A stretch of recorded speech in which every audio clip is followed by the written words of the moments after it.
Imagine if 80% of the population became zombies and half of those survivors died to the zombies in the next day. Food becomes a luxury, water is infected. If you drink, you turn into a zombie. You would have to try your best to survive. And that's what Shenlu did. The problem is, he was the last survivor. He spent months trying to find other humans, but all that he could find was deformed creatures. Seeing that all that was waiting for him was a life of loneliness, he decided to bury himself. But that's when he wakes up 27 days before everything starts. And in this life, he's going to eliminate everyone that he knows is going to cause trouble for him and create the biggest survivors organization. Of course, after so much loneliness, he will make sure to have an abundance of thick friends to make his room warm. He has the void ability. He can open a special inventory and keep food fresh. When he gets to the higher levels, he's going to learn the void walking. But now he's weak and receives a call from his uncle, telling him to come to the building. His uncle is mad at him. Shenlu had 3 billion worth of shares in his business, but he just sold everything for 1 billion. Of course he's going to do that because money is about to become useless. And with that money, he can buy a ton of shit of pork and put everything into his special inventory. But he knows that this uncle made his parents die in a car accident. He was named before, but not in this life. He excuses himself, saying he received a call. Someone found the dog that he wants. Even animals can awaken powers, and this dog will become the Thunder King. He knows that the dog has a missing part on his ear. He arrives in the dog meat restaurant and sees Thunder King in a cage. After some altercations with the dog's seller, he gets it. He needs to have a good relationship with this dog before he awakens. Going home, he sees Sudaju, someone that helped him before he learned the void traveling, but died protecting him. Because of that, he will make sure that this guy enjoys his lifetime. Our boy asks Daju, "Do you want to follow me and have some fun after you work?" But Daju tells him that he don't do those types of practices with males. Our boy understands. He doesn't know him yet, but that's fine. When the apocalypse starts, he will help him anyways. While he's bathing Thunder King, he thinks about building a base. He will get every resource that he needs and let only strong people with him. However, he needs a lot of resources to build a base, and the most crucial one is water. The majority of the water source will be polluted and only rainwater will be safe. He was eating something with his dog when someone knocks on his door. Her name is Mayu. She's a culinary teacher that he hired. He paid 500,000 just for some classes, and that's why she showed up. She thought that he was looking for a date with her, but seeing his face, she thinks that he is attractive enough to get another girl.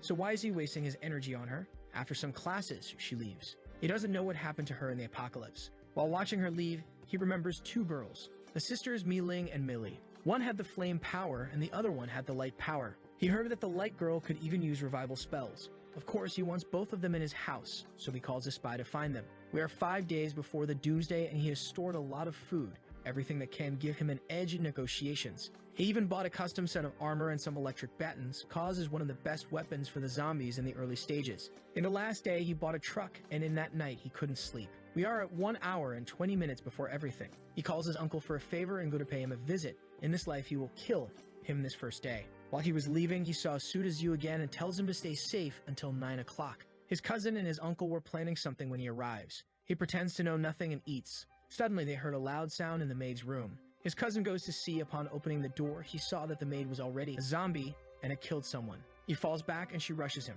He was able to lock the door before the girl went out, but our MC just electrifies him, opens the door and tells him this life you will be dying easy. It's much more interesting to see you getting devoured alive. But that's when his uncle shows up and asks Shenlu, "What are you doing?" Our cold protagonist just uses his big tongue once more. His cousin back is being eaten alive. While his father is lying on the floor, he makes sure that he watches everything. His uncle asks, "What are you doing all of that?" He slaps his face and says that he knows the reason. Then he throws his uncle to the maid. The zombie rushes him, but he just uses the baton and finishes with his knife and them, removes the crystal that resides between the eyebrows. Those crystals can make you get stronger and improve your abilities. Both humans and zombies carry them. Fiery humans and red zombies carry the flame crystals. But the most important for him is the transparent ones that can increase his spatial abilities. Outside the house, some zombies are already appearing, and it's the best time to start farming crystals. Since all the zombies are weak, he brings his dog to inside the house. After some time, he starts to shine. His awakening is beginning. He feels a headache, sits on the couch and concentrates his powers into his hands, throws it to the wall and creates a hole, noticing that his energy levels are really low. In the apocalypse, superhumans were classified into grades from 1 to 10. After the 10 grades, you have the King tier. When he absorbed the Thunder King's crystal, he went beyond the King tier. He then gave some tips to the dog that was able to cast a spell in the wall. After that, he went outside with his new armor. It's time to farm some crystals. He kills some zombies outside and goes inside a market, where most of the people are already dead. He grabs everything and puts into his spatial power. After some looting, he leaves. He knows a warehouse that has tons of supplies, but there's a bunch of zombies blocking the way. He takes the opportunity to farm even more crystals, and with his armor it's easy to survive. His baton ran out of electricity, but he gives it to the zombie and grabs another one for his spatial dimension. With the truck, he rushes through the door. Inside there are hundreds of zombies. Somewhere above, some people are seeing what he's doing, and they think that he's there just to take everything from the warehouse. So they should rob him and take his truck. He was putting everything into his spatial dimension when the girl pulls up and thanks him for saving her. But that's when the two other guys appear and hold him by the shoulder. At the moment, Thunder King leaves the truck, and they all get distracted by it. He takes the opportunity to bring out his electric batons and knocks the two guys. The girl gets scared and begs him for her life, but our boy believes in gender equality, so he just asks Thunder King to finish her. He gives a headbutt in her back, she falls on the floor, and he electrifies her. Now she's going to die for the zombies for sure. Then he grabs all the resources from the warehouse, 60,000 tons of resources. When he was leaving, a guy in the middle of the road tells him to stop the truck. He just ignores the guy that shouts that he's going to kill him. Ken-Lu don't like that. Anyone with any ability can be dangerous, so he orders Thunder King to kill the guy. The dog easily leaves the guy smoked, but Chen-Lu tells him, "You need to finish your fights. There's no room for hesitation in this world." And then the dog bites the guy's throat.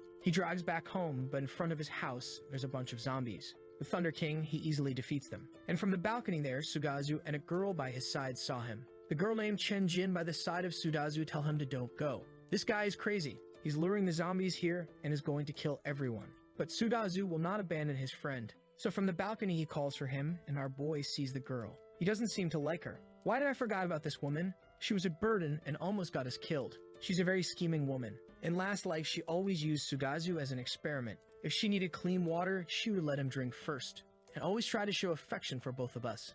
But in this life, he will use her to show to Sudazu that some people doesn't deserve to be saved. She goes for a handshake, but Thunder King attacks her. It rips her bag and from which a lot of supplies fell. He smiles, picks up a drink, and gives something to Sudazu that is getting angry. She told him that she was starving because she didn't have food. Chen Jin rushes saying, "You cannot eat this, it's mine." But Chen Lu makes her fall on the floor. She gets up crying asking, "Why are you bullying this poor girl? You guys are not real men." But our boy doesn't care. Then he tells her that he will give her double the amount that he just ate. Seeing that situation, she knows that she can't make enemies. So she just apologizes, saying that she was scared of starving. He tells Sudazu that they are going to the market, goes to his dog and tells him to bring all of the zombies in the area to his house, grabs some garlic from his spatial dimension and says that the things are about to start. He then brings all the garlics to the rooftop. He tells them that the zombies hates garlic, but that ain't true. The garlic smell lures the zombies. He tells them that they had to go to the supermarket to find more. That's when they heard a lot of zombies. Kenjin is scared since Chen-Lu has all the garlic. She thinks I need some of the life-saving garlic juice.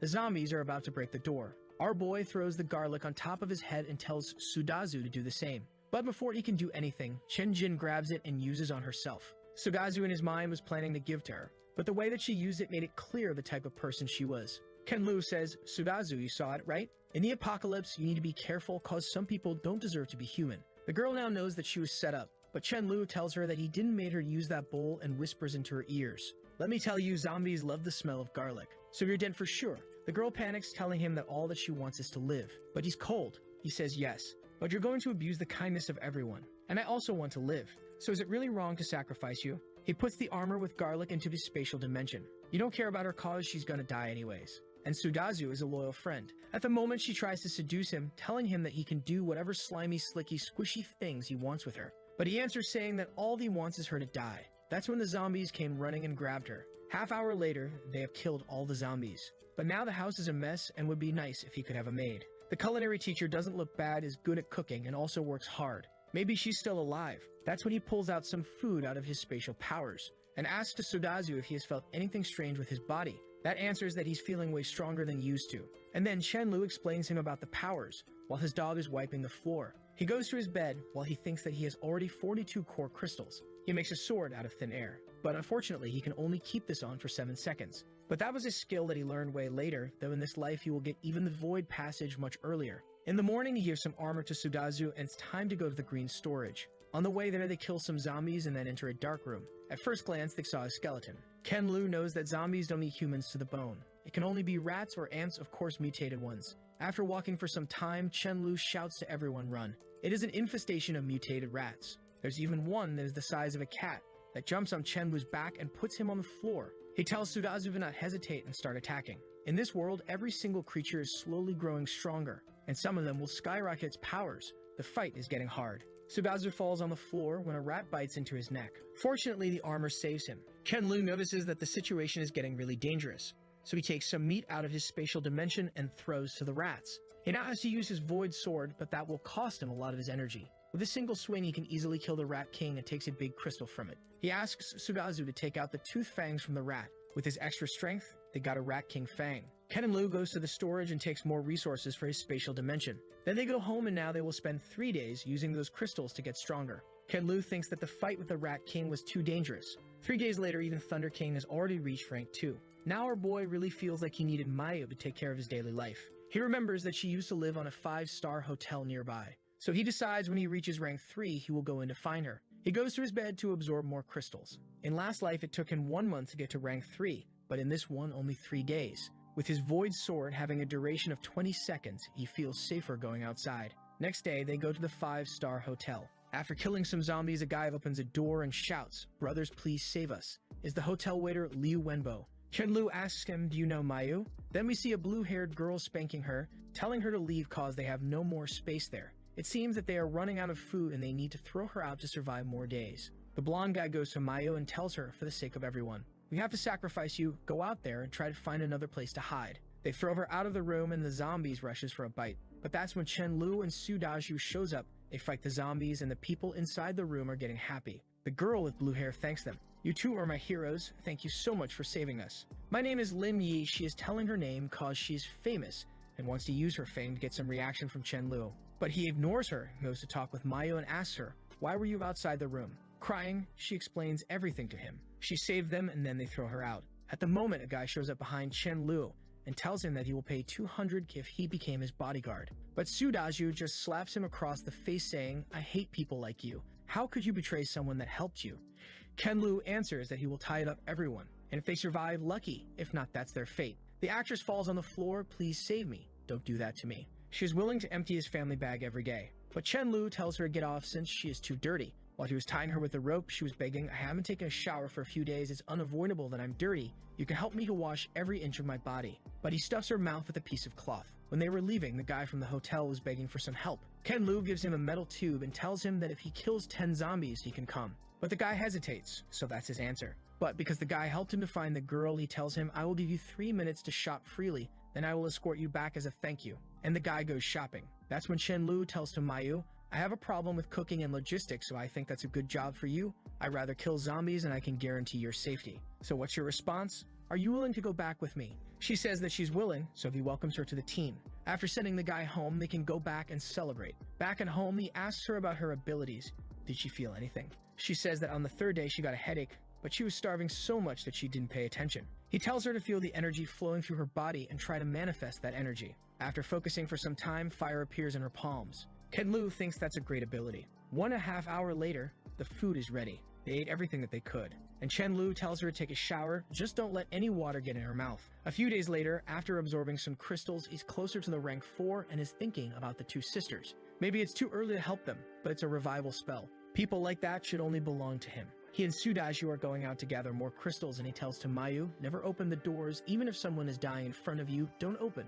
Close everything, don't look outside, and don't go out." He gives her 2 batons and she tells him to not worry. After killing some zombies, they have already collected 500 crystals. He tells Sudaju to go back to the truck and he will go with Thunder King to search for something. He finds the girl's home and tells to Thunder King, "Go and see if there's anyone living in the Unity 201. But Thunder King felt something and rushes into a bush. He's chasing a cat. While Thunder King was biting the cat, Chen-Lu heard, "Quickly, tell this stupid dog to let me go." The cat can send his voice to other people's minds. Now he wants the cat as a pet and tells the Thunder King to leave it. When he goes to talk with the cat smells dried fish on him and asks, "Do you have it? Do you have dried fish?" He thinks that's strange. How can he smell my special inventory? But I don't mind giving him some dried fish. After you eat my things, you're my cat. Suddenly someone shouts, "Let go of my rice." It's Mi Lai in the balcony, the girl that he's been searching for. Now he knows that this cat is her pet. He finds it strange. He never heard about it in the last life. But the girl comes to him and shouts, "Give me back my rice." And then she picks the cat from him. She looks to the cat. "Sorry, my rice." Our boy knows that she has a sister, but it's not here. She will never let this girl alone. The girl says goodbye, but the cat wants to stay with our boy. "Let go of me. He has dried fish." The cat jumps out of her hands and talks with our boy. "Please give me some dried fish. I haven't eaten one for a week." Ken-Lu tells them that if they go to the supermarket with him, they can find some dried fish. My Lai doesn't want to go, but her cat got angry. After some reluctance, she accepts it. She goes back to the apartment and comes with her weapons. But it's just a dull roller, so our boy is laughing. Then he introduces her to Sudaju and to his dog, surprising her, a dog that can use lighting. It seems that not only my Rice has special abilities. He talks about his ability and asks about hers. She tells him that Rice can talk with people and her abilities are like a healer in video game. But there's no time because zombies are coming. Miley gives them some buffs, and Chen-Lu finds impressive. She's only level 1, yet this increases 1/3 of his strength. They are fighting when one of the zombies rushes towards Mi Li. She says that she needs to fight some zombies. This is a good chance for her to learn how. After the fight, Chen-Lu is impressed. She looks weak, but her mind is strong. Maybe she will survive until the end. Then they give her a better weapon. She buffs herself and explodes a zombie head. But she can't control herself and kept hitting it. Our boy tells her that it's died already. After that, she vomits it, and our boy gives her some water. Sometime later, they are inside a mall on the 2nd floor. He gives her a bag and tells her to fill it up. But when she was grabbing some items, something appeared behind her. When she looked back, she saw Nikocado Avocado. She shouts for help, but the fatty is unstoppable. She throws her bag and tries to run, but then collides with our boy. He knows that Nikocado is a dangerous zombie. He is strong, can use charge, and even self-destruct. And it's at least a rank 3 zombie. But he's not scared. Thunder King hits him from the back. He pulls out his void sword and cuts the YouTuber. Millie hugs him, thinking he killed such a scary monster with a single strike. He's handsome and cool. Now Chen-Lu is a shining hero for her. He takes the opportunity to deepen a relationship, telling her to come with him to his house. But she says that she has to go to her home and wait for her sister. If her sister gets home and she's not there, she's gonna get really worried. But her cat is spamming her mind. Don't reject it. Just leave a note at home. Go with him and go to his house. He has dried fish. She gets closer and asks Chen-Lu, your house isn't far away, is it? He replies, of course not, baby, come with me. At his home, she's impressed with the meal that is prepared. After eating, she tells him that she's going back home, but not on his watch. Right now, it's already dark. I think it's too dangerous for you to go home. Why you don't stay here? Even better, why me and Daju don't go with you for your place? We can wait for your sister there. She accepts, and next day, everyone arrives there, even Mayu is with him. They are going to stay in different but close houses. But she asks to our boy, why don't we all live together? For me, it's fine if you don't feel uncomfortable. Of course, he's already inside the house. He keeps giving her food and she's getting way too close and is already jumping on our boy. But he's thinking, such a pity. I just met her today and I cannot rush too much. Otherwise, my true colors will be revealed. After that, they divide the rooms and Chen-Lu is going to stay in her sister's room. But he's thinking, where are we going to stay when she comes back? Never mind, let's just stay first. Then he teaches her how to use crystals. Next day, we see Myling help some of her classmates to survive in Jesus. She's quite fire, but she's angry at her teammates. They are holding her back. She has to do everything to save them, and her fire ability uses too much energy. After some time, she arrives home. Sisters are finally reunited. But Chen-Lu wants to know who are those 2 guys. And those guys are thinking, nice, 2 sisters. That's perfect, bro. That's when Myling asks her sister, who is this guy? She explains that our boy took care of her. And her sister seems to believe that those guys behind are plotting something. The guy even grabs his pants, saying, let's take her down first. They try to give her some food. She tells them that she's not hungry so they can keep it. Then everyone goes up to eat something. And Myling wants to find a way to get rid of those 2 guys. Ken-Lu enters first and tells to Mayu to prepare some rice. She finds it strange. She thought that they were going to eat barbecue. When they got up there, they see Thunder King and they ask to our boy, why you have a dog? Food is rare, how are you keeping this guy? Our boy tells them that he is giving rice to the dog. Both of the guys got angry. What? You're wasting food with a dog? In this world, then says to Myling that they should get rid of that guy. But Myling tells to them shut up and says, you don't think that I know why you guys followed me? How much you guys have done? They reply saying, just you wait. You guys are going to regret it. But our boy just pets Thunder King. Head Ant tells him, kill him. And the dog goes all happy. Myling finds it strange. Why the dog is following them? He is seeking for death. Then we see a conversation that he had before with Millie. After putting some pressure on her, he asks her, between me and your sister, who is the best leader to create a better life? Millie answers, saying that's of course him. And he tells her, so you'll have to talk to your sister first. Millie told him that she was sure that her sister would obey him. But he tells her, I will not share my supplies with her until I'm 100% sure that she's going to obey me. This is for her own good. Poor girl believes 100%. When her sister goes to the kitchen and sees Mayu cooking, she thinks that she's wasting way too much food. But Mayu tells her that she's just following Chen-Lu. Angry, Myling goes to talk with him. Chen-Lu, why Mayu is cooking so much food? We're not going to have anything to eat tomorrow. Chen-Lu tells her it's a celebration now that you are reunited with your sister. Myling tells him that it's too much. He should take something. He tells her it's mine, so don't worry about it. When she looks to the table, she sees 4 bottles of water. She thinks, why only 4? Okay, I don't think I'll have something to drink. I will just eat some vegetables and then I'll drink some soup. But when she sits in the table, Chenlu asks her, "What are you doing here?" She replies, "Doing the same as you." But suddenly her sister says, "I'm sorry. Chenlu is a kind person, but it's for your better. Be patient with him, please." Chenlu tells her, "We're about to eat. I don't think you should be here. Of course, if you just want to watch, you can sit here." She asks, "What is the meaning of this?" "There's nothing for me. Didn't you say that it was to celebrate the reunion with my sister?" He tells her, "I didn't promise to take you with us. Only my people can eat something that I risked my life to take." He looks to Millie. "Are you my people, Millie?" She says, "Yeah." Everyone in the room supports him, even the dog and the cat. Then he asks her, "Do you want to eat with me? If you want to, just say that you're going to obey me." But Myling gets angry. "Chenlu, why are you trying to humiliate me?" She stands saying that she's not going to eat any of this food and tells them, "I want you all to go back to your house. Leave this place." But when she goes to her bedroom, even his underpants are there. "Sister, why you let a smelly man into my room?" Her sister tells her, "Don't worry, he's a gentleman, he's just going to stay here for some time." Millie doesn't want to, because he took care of her sister for some time, she's going to allow it. Taking a shower, she's feeling alone. "How you could take my sister with food?" But that's fine, Chenlu, we're going to see who had the last laugh. Outside they're talking about eating her favorite fruit, grapes, and that makes her think, "Damn, I really wanna. No, I don't wanna. It's been so many days, those grapes must be frozen. They're not fresh or delicious, I'm sure." When she goes to talk with her sister, Chenlu thinks her figure is fire. She can awaken something in any guy. When she's leaving, he tells her, "Millie, why you don't come here? Those grapes are so sweet. I'll save someone for you." She looks back and thinks he's doing this on purpose. In her room, she grabs her sister. "You teamed up with that stranger, and he's trying to make me angry?" Then she tickles her, and Millie explains that Chenlu is the better captain, and tells to her sister that it's all part of his plan. Her sister thinks that she's brainwashed, she would have no problem to follow him, but he has to use such a low-level methods. He really believes that he can get her with just some meals. If he wants her, he has to show her his strength, so she's going to fight with him. Then she gets up and goes to leave the house. She says that she's not going to use food, so she's going to search for something. Millie asks our boy to stop her sister, but he tells her that he has no reason to stop her. Millie asks if she can go with her sister to help her, and he says that of course you can go with your sister, just remember to be safe. He thinks that maybe he shouldn't use such a playful way to deal with her, but in his past life she wasn't that easy to deal with. 10 minutes later, she's back with some beef noodles, and he shouts to Mayu to prepare some beef noodles also. He explains to Millie in 3 days they're going to fight. If he wins, she's going to obey him.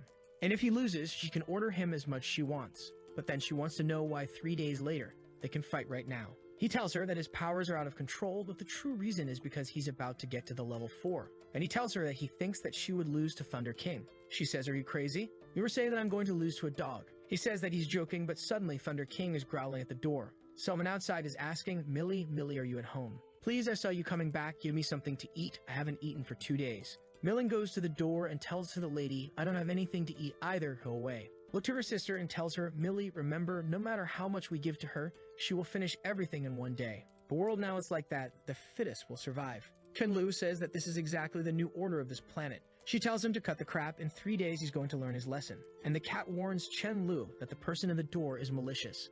Outside the door, the old lady is saying, I had no idea that this kid could be so vicious. Some guys behind her ask, what happened? It's Millie not at home. She answers, she's at home, she just talked to me. The old lady is inciting all the guys to get in the house. Millie and Millie are such cute sisters, I'm sure you guys are going to enjoy her plumpy bodies. The guys agree saying it's worth dying to have some fun with them. A figure like that shouldn't be wasted. They grab some weapons, let's go, it's time to open this. In the other room, Sudazu sees everything and tells everyone that some people with weapons are coming to here. Chenlu tells to Sudazu to go down and kill everyone, just don't do it in the corridor, or they will have to clean it up. Then he receives a buff from Millie while she looks at Chenlu thinking that he's handsome, but she wants to know how strong he is. Sudazu is down there and Thunder King goes to help him. He easily defeats those guys since their attacks have no effect on him. After the guys are dead, he tells to Millie, go there and take their crystals. You have to remove from their foreheads. She's insecure and doesn't want to do, but he explains. Even though you are a support, it's something that you must experience yourself. Her sister agrees with him, it's better for you to get familiar with it. The earlier, the better. Then together they go down there. She's sobbing, but she does the job, but of course she vomits again. Back home, the beef noodle is ready, and Millie is impressed. How can they have so much? There's more beef than noodles in that soap than probably in the whole city. Millie cannot hold herself, pancakes smell. Oh, I'm jealous, but I know the size of my fridge, they are probably about to run out of food. At night, the same thing again. A banquet for everyone. She keeps asking herself how many dishes they are going to prepare.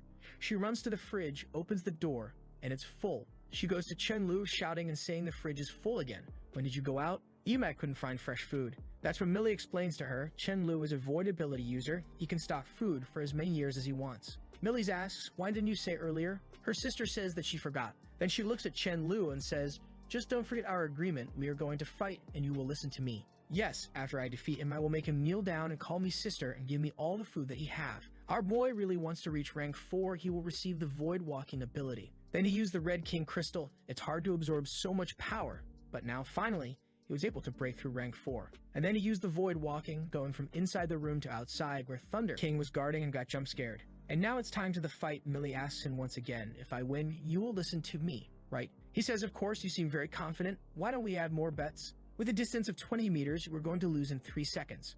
She shouts at him, Chen Lu, I know that you are strong, but 3 seconds, are you looking down on me? He tells her that he's not looking down, he's just very confident. She thinks of a plan. Once the fight starts, I will just move back, and then asks him, what's the new prize? He tells her, you are going to lift your butt high so I can kick it. She accepts and asks, can I do the same? He tells her that she can have any request and he will fulfill it. He knows that he's not going to lose. They are outside and the fight is about to begin. She's confident. 3 seconds. There's no way he's going to defeat me. But then he vanishes right in front of her, leaving her confused.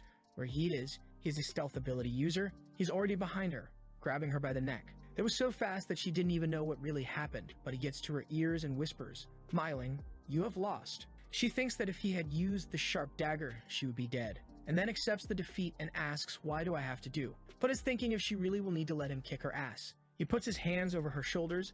Let's go eat some breakfast. You are now with us. I'm sorry for everything that happened those 2 days, but now let's get familiar with each other. She is already at the table thinking, everything is so good, it would be pretentious for me to refuse. Our boy knows that this was a perfect plan. Now he also controls Myling. Then he tells everyone to go to the living room so they can discuss some planning, explaining that he's noticing that the zombies are getting stronger by the day and resources are getting harder and harder to obtain. To survive from now on, they need a strong team. Even though individually they are strong, if they fight against another group with 100 or more people, they will lose. What if they lose to someone, and that person asks those 2 sisters to sleep with them? Myling tells that she is going to kill anyone who have those dirty thoughts. That's when he explains we are going to have our team and some sub-teams. Of course, he is not going to take any trash. Myling and Sudaju agree with him. Then he explains that the majority of the people now are outside the city. That is what a normal people would think. Myling seems to agree with him and says that his planning is good. He is thinking really far ahead. But our boy is just waiting for the time to kick her asses. Of course, he's not going to do that in front of everyone. Then he finishes the conversation and tells Myling to come to the room with him. She asks what cannot be said here. He tells her that it's a private matter. She blushes. I'm really going to get kicked by him. But I promise, so I don't care. It's just one kick. It's not a big deal. In the room, she goes to the wall and tells him, all right, you can kick now. He tells her, lift more of that butt. Do you have any misunderstanding about sticking your ass? She blushes, thinking that he's shameless. Does he have to be so serious about it? She tells him, I don't understand why you want to kick my ass so much. Why don't you just change this punishment? But he scolds her, asking if she's going to accept the punishment or not. She tells him to do it already, and he says that he's going to fulfill it. Looking at that view, he's thinking, I never thought that I could do something like that to the future war god Fairy. She sees that he's taken out his shoes, now it's going to be softer.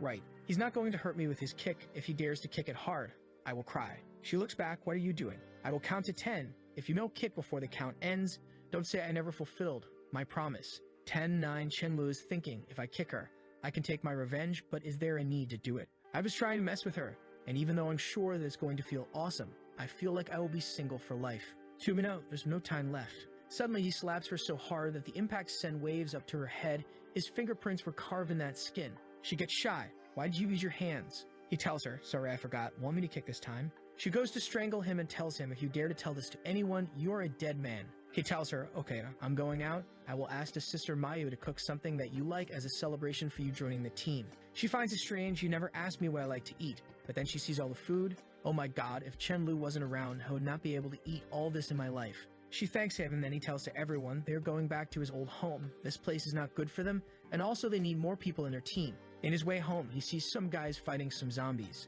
The guy with the black bandana tells everyone to run. He says that if they are going to die, they are going to die together. Kenlu sees and thinks that if the guy wanted, he could just let those 3 behind and run. So the guy isn't that bad. The guy saw him and asked for help. It would repay the kindness. He says okay and sends Thunder King. After some action, the guys are thanking him and Chenlu asks them, what happened to you guys? All you guys have awakened some abilities. The guys tell them, yes, my name is Fan Yu and I'm the oldest. I got a stronger physique. The other guy has an ice ability, the other one has a lightning ability, but compared to the dog, he's weak, and the last one can control sand. Fan Yu explains that they went out to get some resources, but they fought against some zombies that had poison powers, so they almost got wiped out. Chen Lu says that the more people means more power. Why don't you guys join us?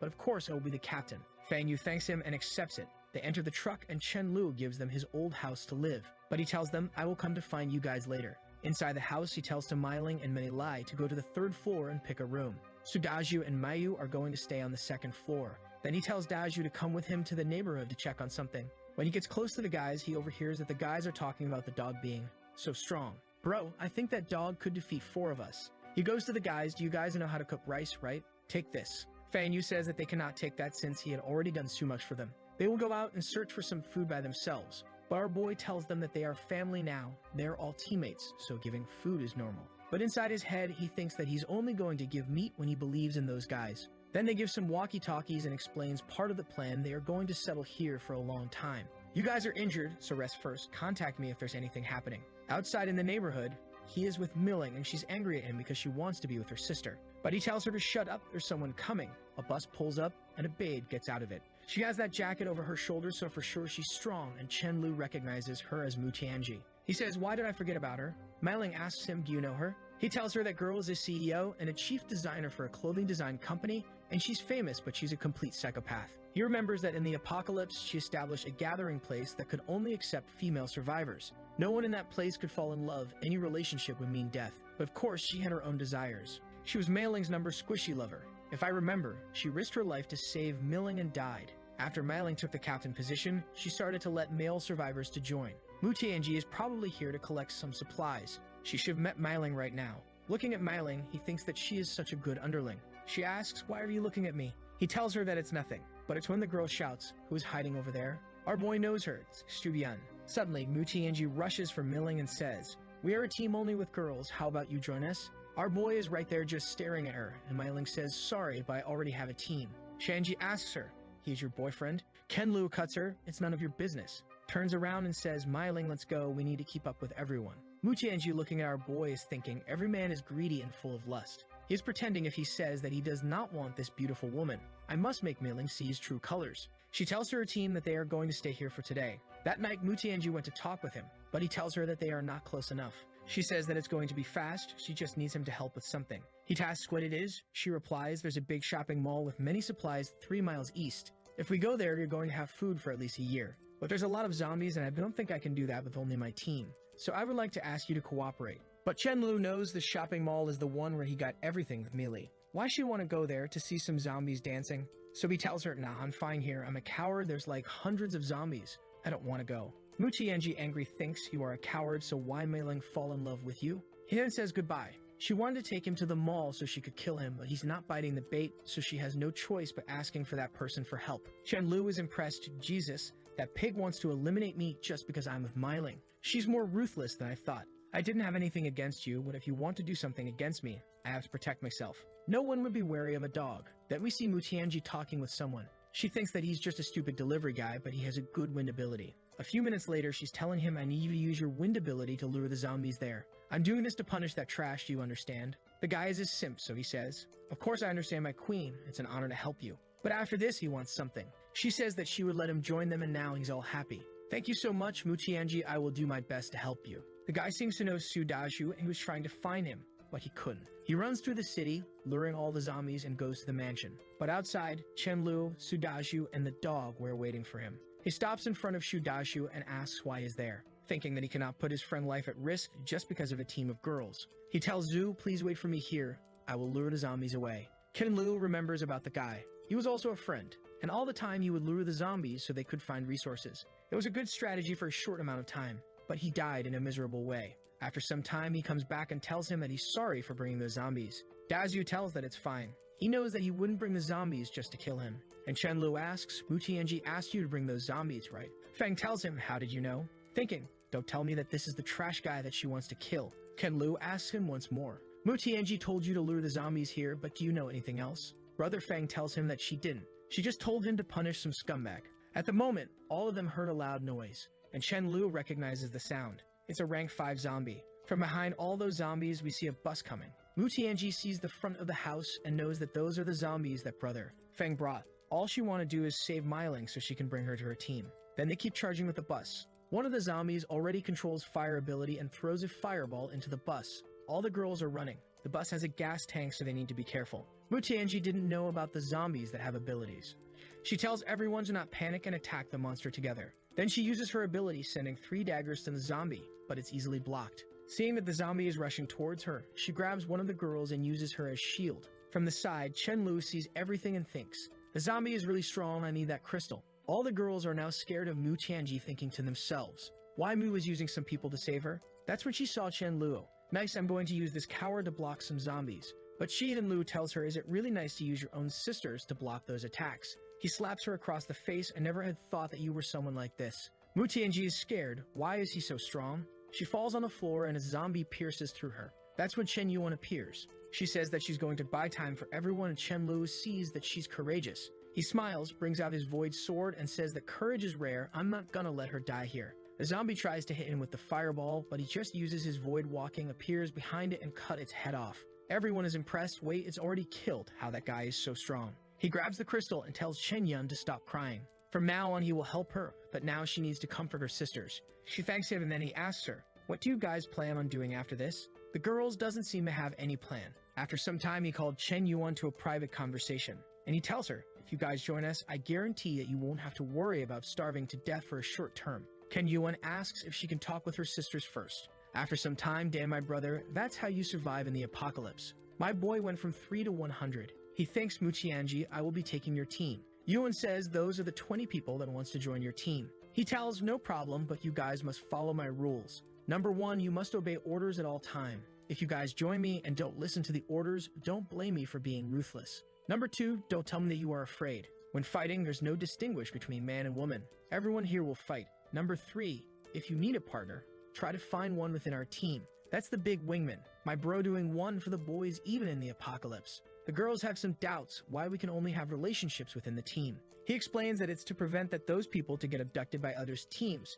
and to decrease the chances of someone finding their secrets. Chen Yuan says that she's fine with those rules, and the other girls also agree. Then he opens his arms and welcomes everyone. "Chen Yuan will be responsible for contacting me about any problem with you girls. Come in and I have a surprise for all of you." When the girls saw the food, they were all happy and crying. And when the guys saw the girls, they were all happy and smiling. Then Chen-Lu gets a list with the powers of all those girls. And one of the girls has the light attribute. Her name is Wang Lin, and it's a girl that his brother Feng likes. Then he tells the 2 guys they are going tomorrow to hunt. So those 2 are responsible for guarding the base. Early the next day, they go for a hunt. They have some strategies and some planning in place. But some of the girls are not used to fighting, so they miss their spells. They run when they should attack. Chen-Lu knows that if it wasn't for his people, those girls would already be dead. They need much more training. After some hunting, they are inside a shopping mall. All the girls are exhausted, and he tells to all of them to go pick some clothing and anything that they need. Without anyone seeing, Chen-Lu grabs some black stockings. But Myling saw everything. Don't tell me that he has a weird fetish.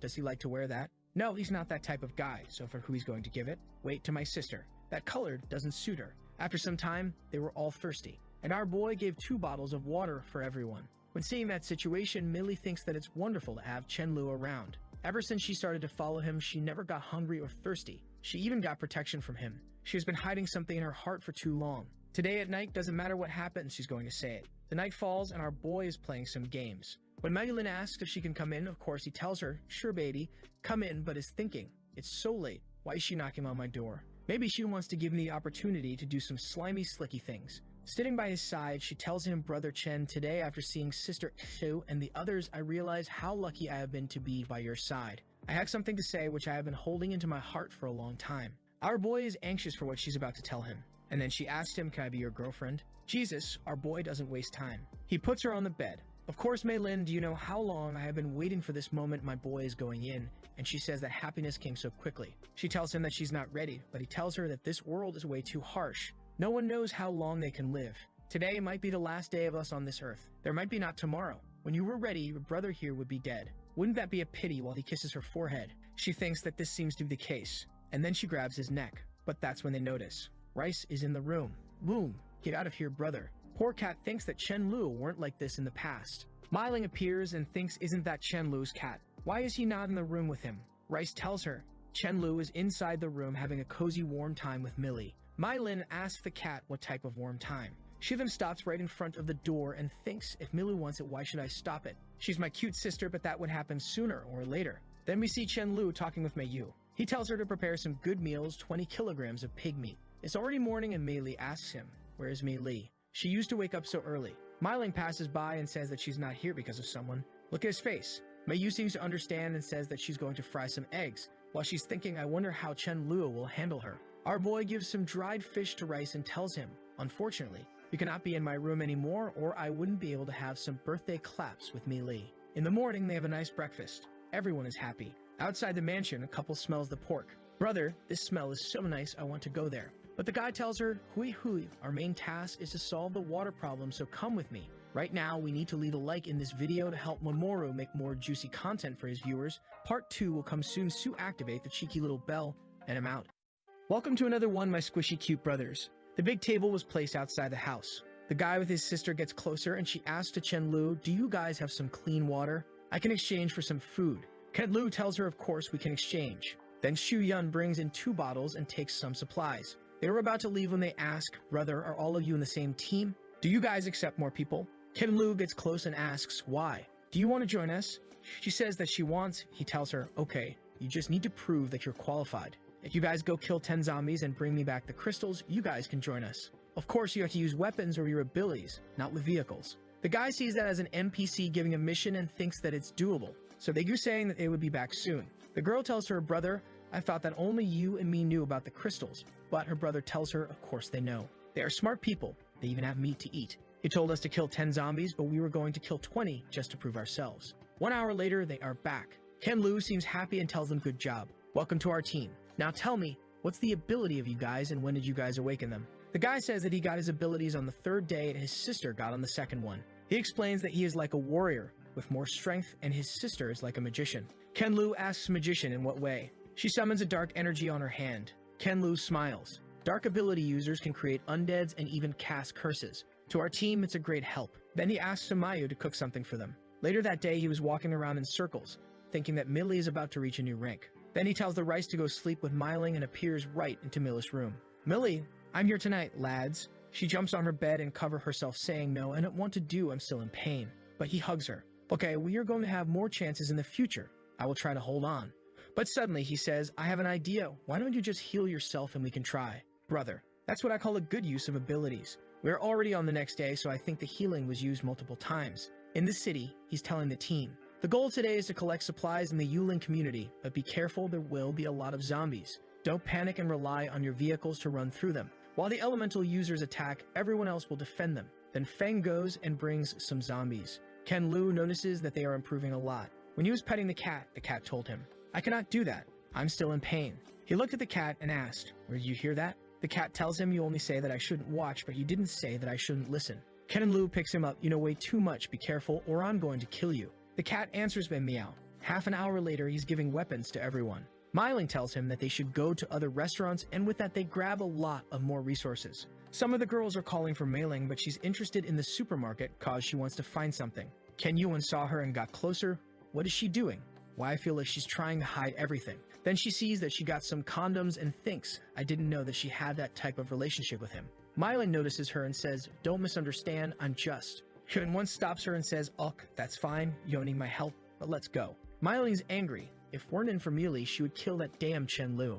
Walking through the community, our boy sees some people in the windows, but is too many survivors for this place. An old lady from a balcony asks him, I know you are a kind boy, Auntie hasn't eaten watermelon for many days, it's so hot here, could you give me some? Everyone is begging him, please handsome guy, give me some water, could you bring me some chicken from the supermarket, hey boy, bring me some cigarettes. Chen Lu just thinks that they are all shameless. So he tells to everyone, my legs are numb and my feet hurts so much right now, I cannot climb those stairs to give you guys sorry. Everyone is shouting at him, hey, don't you respect the elderly? Everyone saw you going in and out. Where are your supplies? You know he's taking all of our supplies. Everyone, pick a weapon. Let's stop him. They all move towards our boy. The lady in front tells him quickly, put everything down. You guys are stealing from us, don't you know? Chen Lu tells them, bunch of shameless bastards, this place isn't your home. One of the guys says, this is my property. My brother used to own the supermarket. He's dead, so now it belongs to me. The old guy gets close to him, but he says, get lost or you're going to die. The guy gets in his face, hit me, I dare you to hit me. If you do, I will lie down and not get up, you know. Chen Lu just raises his palms and slaps him across the face. Okay, I will satisfy your request. The guy falls flat to the floor. The neighbors come to help him, but he doesn't seem to get up. Wait, did he die from a slap to the face? Nah, he's just pretending. He's very good at it. But Chen Lu is thinking, those guys are bastards and also have bad eyesight. Can't they see that his face is crooked? He calls everyone and tells them, what are you guys waiting for? They're trying to snatch our supplies. There is no respect for the elderly right now. His plan is to set an example. The old guys are getting crazy, saying that they are going to fight. I know Teichiu, okay? I have my lightning whips. But an explosion happens and they are running, run, save me. But the fireball didn't come from his team. Chen Lu recognizes the guy. He saw him in his past life. His name is Qian Guang. The guy walks to him and says, those old bastards scold me every day. I didn't do anything to them because they were my neighbors. I never thought that they would die in your hands. Chen Lu asks, do you want to take revenge for them? Guang replies, brother, don't misunderstand. We came this time to make friends and ask you for a favor. I'm Qian Guang.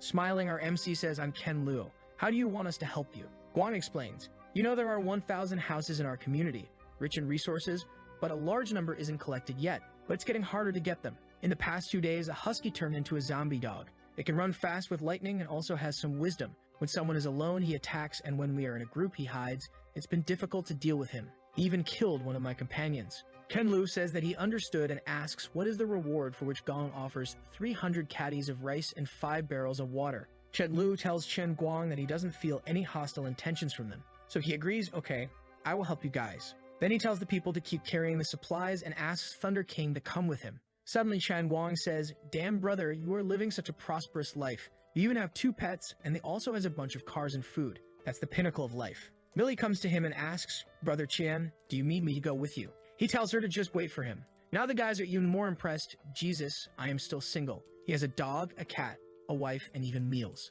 Then Shen Guang explains, a zombie dog usually stays in the garden. Our people cannot stop him at all. Do you have any way to deal with him? Chen Lu smiles, of course I'm going to use a dog to deal with a dog. Qian Guang says, why do you want your dog to die? Don't send him or you have some sort of grudge. Chen Lu tells him not to worry, he will be fine. After going upstairs through a hole in a wall, they smell blood. When they open the door, the dog barks and uses a lightning technique on Thunder King, but he easily dodges. We have some Pokemon action, Pikachu against Raichu. Thunder King goes for a lightning tail, right in the dog's face and sends him flying through the wall. Chen Lu then looks at Qian Guang and says, all right, end of the cooperation. Hand over the resources that you promised. Qian Guang thinks that this was way too fast, while Thunder King is all smug. Outside, Qian Guang is telling him, Chen Lu, numbers mean strength. Would you like to consider joining us? Our protagonist is somewhat puzzled. The guy tells him, I'm not boasting, bro, but in my team, each person has killed 10 or more zombies before. Everyone here works hard and is reliable. We have an abundance of supplies. We don't have to worry about food and drinks for half a month.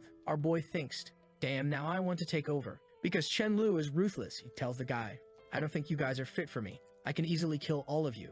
Qian Guang tells him, that's why I want to join forces with you. The weak can only depend on the strong. We need your help. Chen Lu asks, okay, we can join forces, but are you going to listen to me? That's when one of his members comes running. Qian Guang, something bad happened. Brother Zheng was injured by a zombie. It's very serious. Qian Guang asks to take him to the guy, and Chen Lu asks Millie to come with him. When they arrive, Qian asks, brother Chen Lu, is there any way to save my brother? He smiles.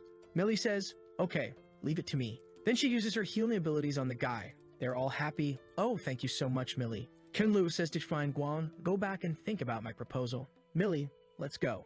Qian Guang is impressed, such a strong healing ability. He turns to his guys and says, brothers, I asked Chen Lu about joining forces. He said it's fine, but we all would have to listen to him. The guys are all thinking the same thing. He's more capable than them, he has a healer with him. So they are not scared about dying, and the most important part, he has many girls. Yu lets everyone join Chen Lu's side. They go to our boy. Okay, brother Zheng, we are all willing to listen to you. Chen Lu explains to them the true rules. They have to fight the zombies and they have to obey him. If they break any of those rules, they shouldn't blame him for what happens. Chen Lu says, okay, now that we've joined forces, everyone shall stay together. It's fine for you guys to move to my place tonight. I think our boy is letting way too many people in his mansion, but he buried himself in his last life because of loneliness, so I give him a pass. Around the mansion, we see some guys getting bullied, and the 2 guys that are guarding the mansion are watching all of that. Unfortunately, the numbers are too low right now, so they cannot act. But the house that the guys are going to is from someone in their group. They were planning how they would deal with those guys when they saw our boy coming back. That's when Chen Lu sees a group of people entering his villa. Why are there so many people at my mansion entrance? When they got off the bus, the guys were thinking, damn, why does he have so many girls? He sees the guy and remembers. He was the simp of the girl that he killed. The guy with the mohawk says, "Yo, what's inside here? Is it supplies? You should share half of it with us." But suddenly gets slapped across the face. "Shut your mouth.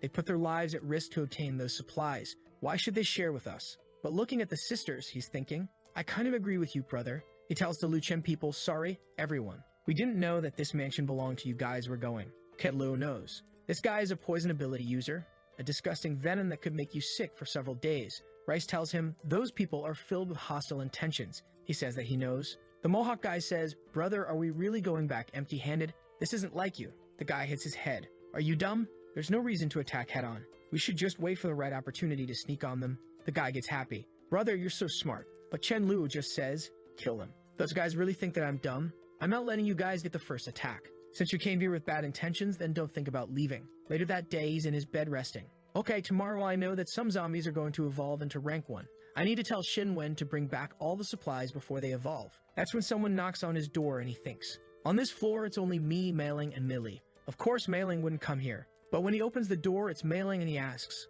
"Why are you here?" She gives him something. "Take this." He looks and sees condoms. Blushing, she asks, "Why are you so shocked?" "I'm doing this for my sister." "Do you think that I'm doing those things for you?" "Millie is too young. You guys should wait for 2 more years.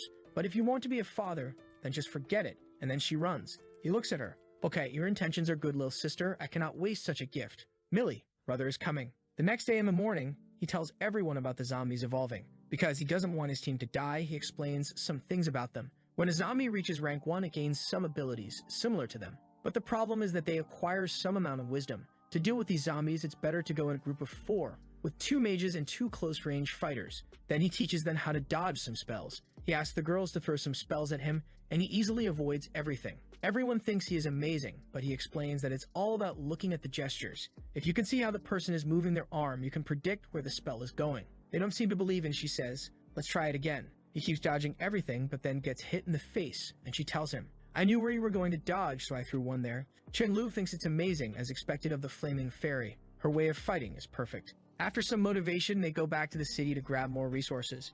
Chen Lu remembers that when the zombies started to evolve, the ability users began to kill each other. On the way, Millie sees someone she knows and gets startled. Chen Lu asks if it's a close friend of hers. She says she has a good relationship with her and she is her best friend. "Can we please help her?" Chen Lu tells her, "If it was a stranger, we wouldn't, but because it's your best friend, of course we're going to help. Go, Thunder King." Seeing him coming, the guys say, "Oh look, a dog. We are finally going to have some meat," but no time for dog meat because Sudaju and Millie are already behind them. After the fight, Millie calls her friend. Then she introduces her friend to Chen Lu. He's the one who sent everyone here to save you guys. She thanks him and says, "My name is Zhang Jingjing, and this is my father, Dong Cheng. We have nowhere to go. Can we join your team?" Chen Lu, as always, says, "You can if you follow our rules. Does your father know how to drive? If yes, follow us. We are going back to the base." When they got to the villa, her friend wanted to join to a slicky warm chat at night with a couple, but Chen Lu doesn't want it. It seems that he wants to enjoy only Millie for now. So he tells her, "No, without my permission, you cannot enter this villa. I will leave her for you." When her friend was eating, she says, This is really good, but where's Millie? Why didn't she come to eat together?" Chen Yuan explains to her, "Chen Lu is our boss here, and we are just his staff, so we eat separately." The girl thinks, Why? I'm sure that they have something better to eat. We are best friends, how can you not let me join?" Chen Lu tells Millie, "Your best friend needs to be observed, don't expose your things. And also, everyone needs to show some value if they want to stay here." Millie thanks him, but that's when he heard a message from the walkie-talkie. "Brother Chen, something bad has happened. A dozen vehicles are in front of the villa. There are around 50 to 60 people. He tells the guy, "Okay, they should be survivors who had escaped. Go and notify all the members, gather everyone at the entrance of the area." Chen Yuan passes this information to all the girls and tells them to get ready for the fight. But Jin Jin rushes to her. "Oh, what happened? Are we about to fight?" Chen Yuan asks, "Jin Jin, what's your ability?" Jin Jin says that she has strength-type abilities, so Chen Yuan tells her to stand in the front. But she starts to scream, "I'm only 18 years old, put this girl in the front, why can't I be in the back?" The girls say that as magic abilities, Chen Lu told me to stand in the back. Suddenly all the girls are already pushing her outside. "Come on, stop wasting everyone's time." When she sees Mei Li, she starts to cry, "Mei Li, I cannot stand in the front, please help me." But Mei Li tells her, "Jin Jin, don't be scared, you have to experience it. But don't worry, I will be close to you. If you get injured, I'm going to heal you, there's no problem." Jin Jin sees that she has something white on her cheeks. Is she eating cake? There's no way. Mei Li grabs her by the wrist and tells her Chen Lu is here. He's going to protect everyone. but Jin Jin thinks that her friend is sacrificing her for the Chen Lu. Chen Lu just calls her, Mei Li, come here. And Jin Jin gets angry. Okay, you are so close to him, and now you're ignoring me, even though I was your best friend. Since you can do it, I can do it too. Then we see the guys that came to the villa while talking. I thought this guy's captain was very strong, but it's just this young brat. Yo brother, you're in charge of this mansion, right? You know the nearby area doesn't have any supplies. My people have nothing to eat or drink for a day. Could you subsidize something? Chen Lu explains that that is not possible, but they can trade. He accepts 1 zombie core for 1 bottle of water and 1 cup of rice. You know we don't have too many supplies because it's getting hard and we have a lot of survivors, but I'm willing to help you. The guy thinks that Chen Lu is dumb. Why did he reveal the core crystal secret? The guy tells him, I thought you guys had many people, but it's just a group of girls. I'm not gonna lie, those girls are all very pretty. The guy shouts to his group, yo brothers, he told us to kill some zombies and then he's going to give us some supplies. What do you guys think? No one seems to agree. Brother, we are hungry. How are we going to fight zombies? Another guy says, if he gave that condition, that means he has a lot of supplies, right? The captain tells him, if you don't give us supplies, we might have to do something here. Chen Lu thinks, damn, this group of bastards, they think that I don't dare to kill humans. But Jin Jin from behind shouts, peace is more important, give them some food so they leave since you have so much. Mei Lai tells her to stop talking nonsense. But she says, this fight is nonsense. Why should we have a life and death fight? I'm in the front line, what will happen if I get hit? The captain laughs, that pretty girl is right, we don't want too much, bro. Just give us like 2,000 kegs of rice. And because she's a kind-hearted girl, we have no choice but to return the supplies in the future. You can believe, bro. That's when Chen Lu walks to Jin Jin and slaps her across the face. Who gave you the right to speak? Her father speaks up, Chen Lu, what is the problem? What my daughter said is wrong. The villa is filled with supplies we can give them to avoid everyone getting injured. You're putting everyone's life at risk. How can you be so evil? Mei Li goes to say something to her, but she just ignores and say, stop acting kind. In the afternoon, you secretly eat cake with Chen Lu, and now you are going to send me to the front line. You are not my best friend. Chen Lu tells her, I save you, you ate my food, you drank my water, and you still dare to say such words. As expected, some people shouldn't be saved. He goes to the captain, all right, let's continue with the negotiation. The guy tells him, okay, so you have multiple villas with supplies. I want everything in one villa. I think that's fine, right? Then Chen Lu sees some K-pop fans and asks them, you guys seem to be from different groups. What do you guys think? You guys also came here for supplies? And guy named Jungkook tells him, brother, we are looking to see if we can find a place to stay. We have our supplies and have no intention of threatening you. Since the villa is full, we're going to leave. Chen Lu just observes, but the captain looks at him and says, are you going to give it or not? Suddenly, he goes into his spatial dimension, here, take it, and vanishes with his head. The guys don't know what just happened. And Chen Lu says, since they want to die, let's fulfill their wish. Then everyone engages in the fight. Jin Jin notices, that's why Chen Lu didn't give anything to them. They are winning so easily. The fight was done in seconds. He tells everyone, take the crystals from their brains and put the corpses on the mountain. Kneeling on the floor, Jin Jin is thinking, what have I done? What am I going to do now? If I just didn't say anything. She crawls towards him. Brother Chen, let me off this time, please. I wouldn't dare to do it again.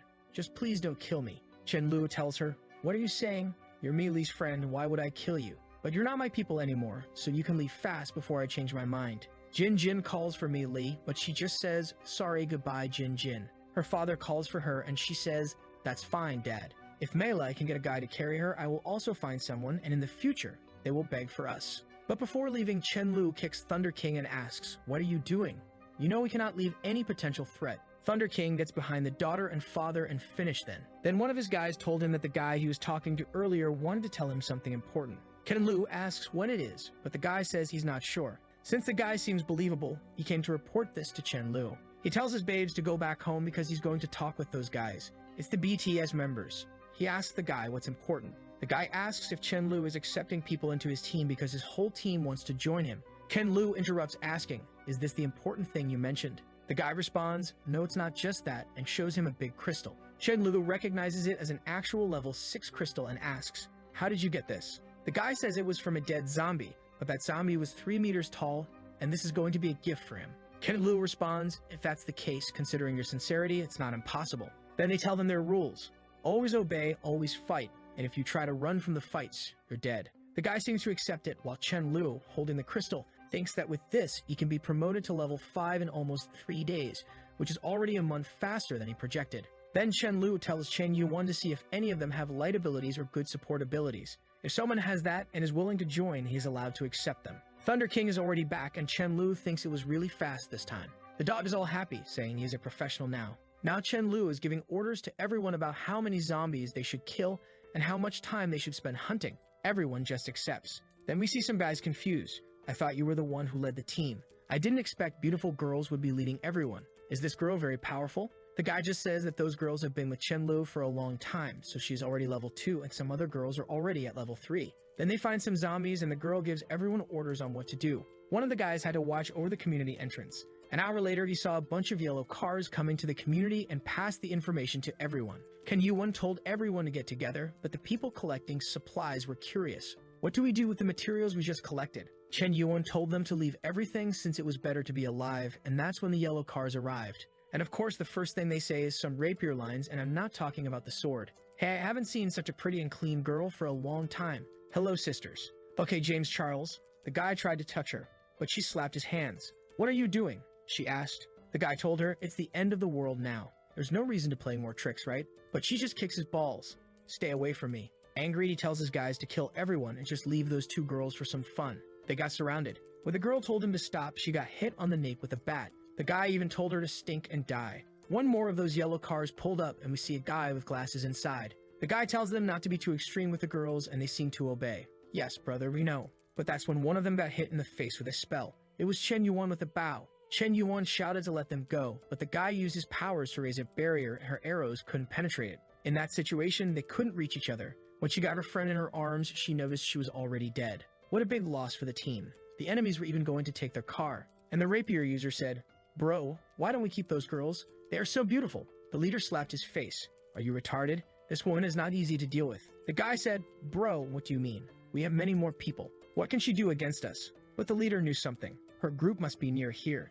And if we do something else, we are going to get retaliated. The scene changes and Chen Yuan is informing Chen Lu about everything. She says, "Sorry, I didn't lead everyone well." But Chen Lu tells her that she did the right thing. You would be dumb to start a fight at that time. He shouts to her, "Blood is paid with blood," and tells everyone, "We are going to take revenge tonight. No one can bully my people and still be alive." Unless they leave a like in this video to help Mamoru make more juicy content for his viewers, activate the cheeky little bell, and I'm out. Some of the enemies are pointing. Brother Yuan, someone is coming. It seems that they are the group of people that we just left. The leader Yuan is impressed. Jesus, how they got here so fast. Chen Lu is leading everyone in the front, and now they are face to face. Ken Yuan tells to our boy it's them. The guy with the glasses is unimpressed with Chen Lu and thinks, that woman was a 3rd level superpower. Why she is following such a weak guy? Chen Lu asks him, "Are you the leader? You are really brave for what you have done, and I have no reason to let you go." The guy with the glasses taken back thinking, this young man looks way too confident. It's better to me to be on the safe side. I don't want to fight forcefully. And he says, "Little brother, it's our fault. Okay. How about we give you back the heavy truck and some rice as a compensation? What do you think?" Ken Lu says, "If I kill someone on your side, can I pay that with rice? What about this? I can give you hundreds of rice bags and then I take all of your lives." Now they are scared. Damn, this young man is crazy. There must be a reason for all this confidence. I need to give him some explanation or he is going to start this fight. Then he says, this incident was caused by Hazy, and we cannot let everyone take the blame together. You guys can take Hazy and do whatever you want. He's grabbed and shouts, "Brother, are you really going to do that? I usually follow your lead. You cannot do this to me." Besides, it was the woman who made the first move. Chen Lu didn't like it and thought, he really thinks that he can just give me one person and treat that as a solution. But the guy on the floor says, "Brother, I didn't know she was yours. Besides, I wasn't the only one who took action. Lei Qi and Mamoru also took action." Chen Lu looked at their leader. "What are we going to do now?" Glasses looked to his team and said, "Unfortunately, I also have to sacrifice you too. Everyone can hit them until they die." The guys were all beat up when a healer came in and fixed them, and then they kept getting healed and beat up. When the guys were finally dead, Glasses asked to Chen Lu, "Okay, now it's even right." But Chen Lu told him, "I don't think so. Are the lives of those people worth of mine? Nah, not enough. This can't be so easy for all of you." The leader of the guys asked, "Aren't you being too unreasonable?" But Chen Lu just answered, "Why should I be reasonable?" Trembling, the guy said, "I have never seen such a crazy person like you. Do you really think that I am that afraid of you? Here in our base, everyone has killed zombies, and we have a little more people than you. This is the last time. You guys have to leave now." That's when Chen Lu thinks there's a lot of new people on my team, and they haven't seen my powers. To command people, you have to show power, and some of them never saw me in action. Chen Lu told to everyone to stay back and said, "I will go alone." Glasses got confused. What is the meaning of this? This guy wants to be a hero. He's about to get crushed. But Chen Lu is happy thinking, such a cool guy giving me a chance to show off my strength. He takes out his void sword and rushes towards the guy that tries to stop him with his barrier. But the barrier was far from enough and he got cut in half. Ken Lu is even getting some buffs from his girlfriend. And with that, he rushes to kill everyone. Even though he was alone, the enemies had no chance. And the people on his side were scared, saying, "Boss is too strong." Fortunately, I didn't go against him at first. Strangely enough, Millie is sad with this. She thinks the gap between her and him is really getting bigger and bigger. Now everyone is praising him. He tells to his group that he is sad with the girl's death. But this world now, it's like this. The main reason that they need to hunt every day, it's not just because of the crystals, but also because the real-life battle experience. They need to fight more. He says that but killed everyone alone, nice. With that, Chen Lu tell them to pack everything and go back home. Next scene, we see two guys drooling over Thunder King, thank you China. One thing's for sure, they are not letting the stereotype die. The guy is thinking, we're about to have a great time. When the woodpecker was about to go, his friend stopped him. He looks back and asks, why are you waiting? The dog is going to run away. His friend says, we have been hungry for more than a day. What if the dog runs very fast? We need something to lure him. The guy says that he's holding a poop for 2 days, and he knows the dogs are always attracted by the smell. Woodpecker guy says that is good strategy, so let's do it. Unfortunately, that didn't work, so they went to take the dog anyways. But the black Pikachu easily got rid of them. Then everyone got back home and Chen Lu told them to practice after the lunch. But he's thinking that they need more people. If they have to fight against a team with more than 100 members, they are bound to lose. All that he wants is people who are willing to collect crystals and obey the rules. So he's going to make a recruitment announcement. Then they make a huge one, but the summary is simple. They offer house, food, and water. All you need to do is obey the rules and hunt zombies. If the person is a support class, they have no requirements. And now the minimum level to enter is 2. Then some guys in the car saw the sign, but not all of them were level 2. Chen Wang told them that if they paid 3 crystals of the first level, they could also join. The blonde guy with long hair said that he was a healer with also strength abilities, so Chen Lu went to talk with them. He took Rice with him and Rice told him that the guys had no bad intentions. Back into his room, Chen Lu feels lucky. It was easier than he thought to recruit more people and even a new healer. And with the juicy crystal, he's going to reach level 5 in this night. When that happens, he's going to become immortal for any level 1 zombie. The crystal breaks and now he's level 5, and all it took for him was 1 month. He passed Rice's head saying, I'm so happy that I have to celebrate with my lay. Rice is angry thinking, once again, I'm alone in this bed. Next day, they're going to hunt on the Xingfu Road in the vegetables market. They get there and Chen Lu explains a strategy for everyone. As always, they're going to use Chen Wang to bring as much zombies as possible. Mei Li buffs him and he runs around the city baiting all the zombies. That way is really easy to the magical users to kill everything. After 1 hour of hunting, Chen Lu decides to participate. He remembers that in his last life at this moment, a level 4 or 5 mutant was supposed to be in this market. The problem is that he doesn't know the perfect position. Chen Lu just suddenly appears in front of everyone. The zombie with the straw hat is the Earth zombie and uses his powers in Chen Lu direction. But with void walking and level 5 is really easy for him to dodge. 1 second, he's face to face. On the other one, he's already behind cutting its head, takes the zombie head and runs for his team, bringing a bunch of zombies so everyone can farm. After some time, they were finally able to kill everything, but everyone is exhausted. He brought more than 200. Ken Lu explains to them, everyone needs to get stronger faster because the zombies are getting stronger. He thinks that in the last life, the majority of the people with superpowers were able to survive in the first days. But the problem was they couldn't keep up with how stronger the zombies were getting day by day. Everyone is happy and now they are going back home. But that's when a guy in a truck sees everyone leaving with the supplies. He's a crazy one because he stopped the Chen Lu car with his body. Brother, you got lucky that he didn't run over you.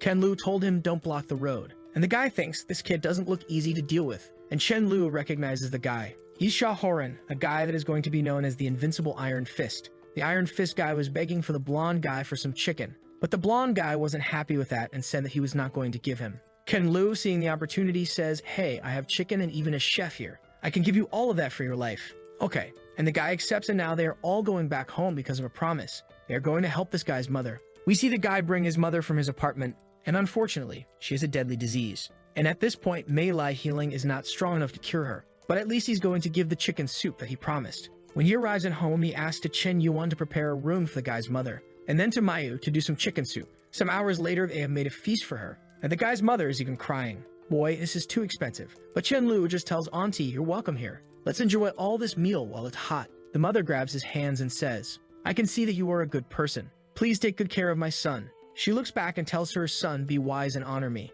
Don't let Chen Lu down. Be a good person for him. Crying, he tells her that there's no need for her to worry. Outside, when Chen Lu was looking at the stars, Horan came again to talk with him. Brother, thank you, but my mother is gone. At least you don't have to suffer more. Ken Lu gave his condolences, and Horan told him, brother, I'm gonna do my best for you. Ken Lu says that he believes on him. Of course he believes. He knows that this guy was strong in his last life. But the most important thing right now is to establish a sense of hierarchy in this place. He needs to create a set of rewards and punishments. This way it's easy to mobilize everyone's enthusiasm. Of course he's going to be the king. He's going to have the deputy leader, the elders, the elite members, and the ordinary members. And under everything, the new members. And some people are going to have specific functions, like Sudaju and Melee. Right now, those who can reach level 3 can become elite members. The better the position in this place, the more points they get. And those points can be traded for supplies. Next day, he explains the hierarchy for everyone. Ken Yumon is going to lead the women's team, while Feng Yu and Chen Wan are going to be the captains. So from now on, with the points system, as long as you dare to fight with your life, you come with a good life.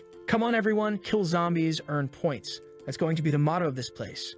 Everyone shouts that today's funeral is mine. Some cars were passing through the villa, when a guy rolled down the car window and asked, "Let me ask you something. Why there's no zombies around here? You know what's going on?" His name is Zhao Hai. The guy told him they were all killed. In front of there's a villa with a large survivor base. The people there are really good, and they have food to eat every day. You've even said that they have a good life. The guy seems puzzled. He looks to the guy behind him, Jin Tao, the guy with green hair, and asks, "Shall we go to have a meeting with them? They must be pretty good." Green hair says that it's a good idea. Maybe they can even eat some meat. Those are the guys that our boys sold his property before everything happened. It was all because of the mortgages. So in theory, this villa is on their name. But the blonde guy looked back and asked, "It's the end of the world. What's the use of money?" His friend answered, "Yeah, it's possible that Chen Lu just died long ago." Seeing all those guys coming up, the goofy guy is scared. "So many cars, we don't have enough people right now." So he takes the walkie-talkie and says, "Brother Chen, we need some help." Then Chen Lu arrives with his team. The guy recognizes him and says, "Isn't this guy Chen Lu?"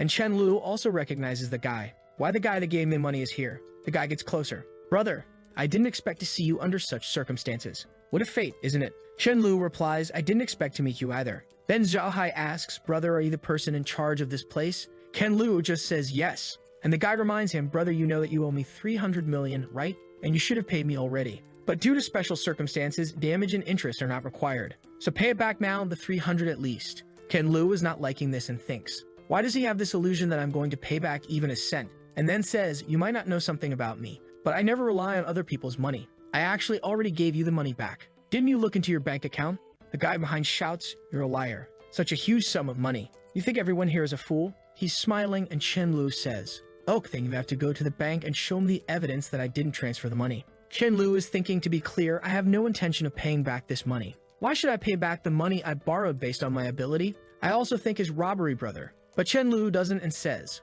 "I'm going to be honest. You guys helped me, so I'm going to give a ton of rice as a thank you." Zhao Hai says, "Oak, brother, but you are not being too honest, are you? I think you should give me some of your juicy meat." Asking for a guy's meat is bold. He even made some calculations in his mind. The value of meat right now is different. So you be 15 tons, the debt is settled. Chen Lu then replies, "I have this meat, but I won't give it to you. Why are you going to do?" Zhao Hai thinks he's way too confident, and he also cleared all the zombies in this area. He needs to be careful. Suddenly the guy completely changes and says, "What a mistake I did. I forgot your money has indeed arrived." But the guy of his side gets angry. "Zhao Hai, are you stupid?" "No, I am not. I was indeed mistaken. Brother, Chen Lu is not someone who refuses to repay his debts." Ken Lu says that that's the case. They can now go with their people. Zhao Hai was trying to leave, but his friend was shouting at him, "Idiot. They only have these people on their side. Why are you acting like this? You dumb truck. Let's face this Chen Lu guy and take everything." Ken Lu shouts, "Those who don't want to die go with Zhao Hai. I will give you 10 seconds. Green hair looks to the side, and everyone's is hesitant. The guy creates some blue flames into his hands, and Chen Lu recognizes it's a dark flame from the dark system talents, but it's a pity. The guy summons some skeletons and says to Chen Lu that he's going to kill him and his soul is going to be devoured and that he is not going to be able to reincarnate forever. Chen Lu tells his team that it's a good moment to get some points. Thunder King came barking and Chen Lu asks to Rice what is he saying. Rice explained. He says that you are being racist against dogs. They should also be able to gain points and climb the ranks. Ken Lu was thinking, damn this dog. I gave him everything, so for what he's going to use these points. But in this case, Oak, I give you some points if you really want it. Thunder King smiles and with one ability, he explodes everyone. Myling tells him to be careful, but he just rushes the guy and he thinks this dog is too doggy. I don't know what he means by that. Now Chen Lu is done. He wanted to exercise all team members, but a dog ruined the plan. The guy tries to protect himself, shouting, don't come here. He even closes his eyes out of fear. But when he opens it again, the dog is just enjoying his time with the ball. He stares at him and gets scared and falls on the floor. The guy rushes to Chen Lu, hugs his legs, and begs for mercy. Chen Lu says, don't worry, I'm not going to kill you. You are going to help me with some crystals. Of course, part of his plan is to help this guy grow. When this guy gets to level 4 or 5, he's going to kill him and use his crystal. But the guy is just thanking him. Big brother, thank you so much for being so merciful. Kenlu says, young man, you are so talented. I'm very optimistic about you. But if you dare to make any small move and try to escape, I will have to break your limbs. Then he tells the guy at his side to lock this guy up. Zhao Hai comes once again to talk with him. Brother Chen, you are really capable. Sorry for anything that I've said. This is a small gift, a Texas kid's toy. Our boy thanks him and puts into his dimension thinking.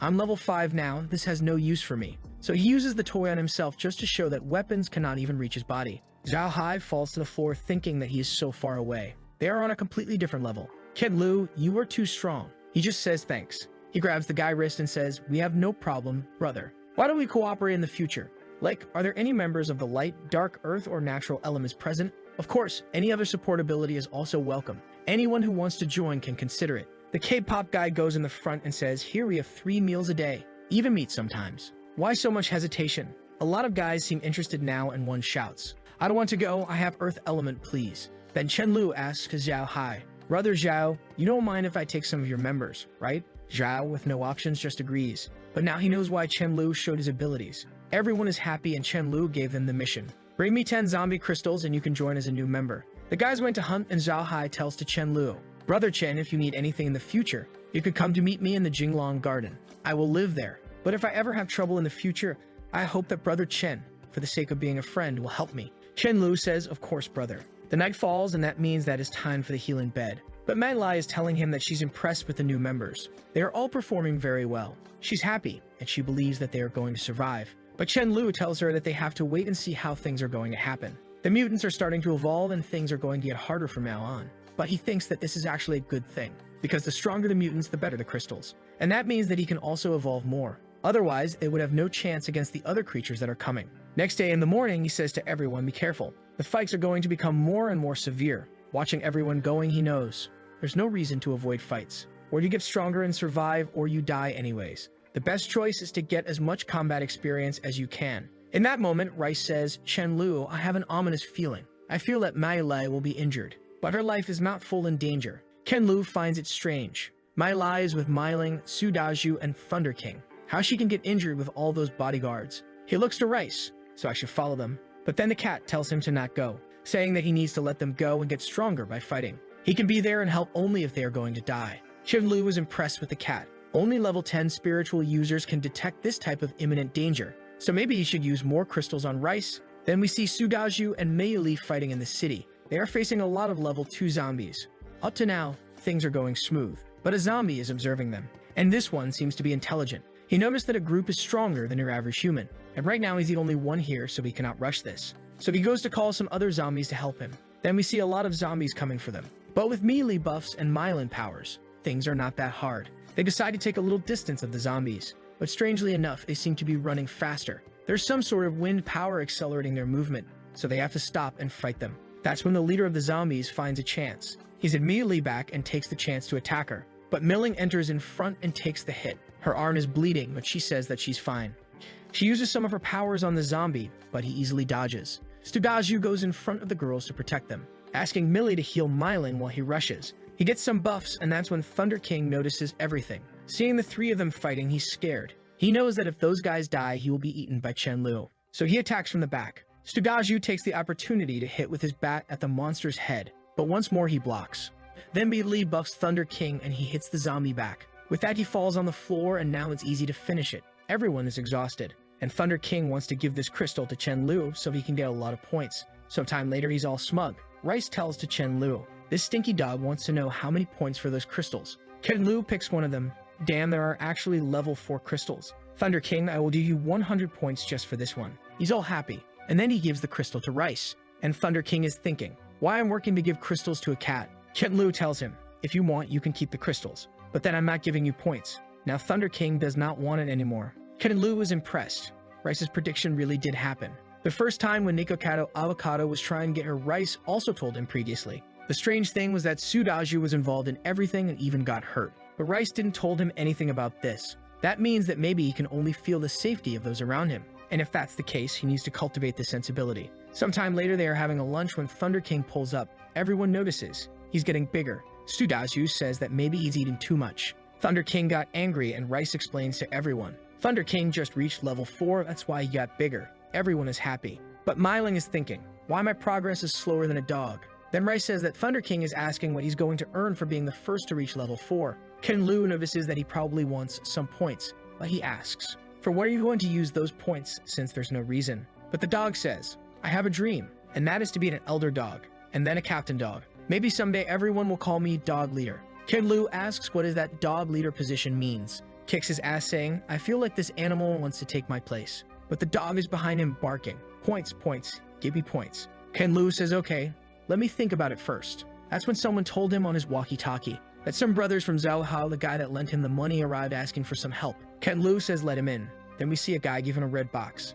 Brother Chen, I'm Song Lin Hai. I know that you definitely have plenty of food and drink here, so I come out to pay homage to you with those 100 flowers. But others from Zoho Group say that regardless of whether you agree to help or not, these flowers will be given to you. Ken Lu says, okay, what's the problem? The guy explains, he's a supernatural being named Jiang Yu. Suddenly, he appeared on our side, competing with us for supplies and collecting survivors. Brother Hai didn't want any conflict with him, but there was something wrong with this man. He's too crazy. He kept shouting that if Brother Hai doesn't become his little brother, he will destroy us. This guy is really powerful and easily killed 10 of us. Brother Hai has no choice but to ask you for help. Ken Lu is worried it's hard to someone to kill 10 people that has superpowers. That means that he's already at least a level 4, and his crystal is a real good one. So he asks to the guy, what kind of superpower does he have? How did he kill those 10 people? The guy says that no one really knows, but it seems that it was with brute force and no skills. Ken Lu says, okay, I'm going to take a look at it. He tells the guy that he's going home just to see something. Then he picks up Rice and asks him, Rice, do you think it would be dangerous if I go out this time? Rice thinks hard and says that no, it's fine. He can go with a peace of mind. So they're going. In the car, Chen Lu said that the car was nice. The guy instantly told him, if you want, the car can be yours. We can just deliver it for you later, or you can even return to your home with this. There's no problem. Ken Lu was impressed.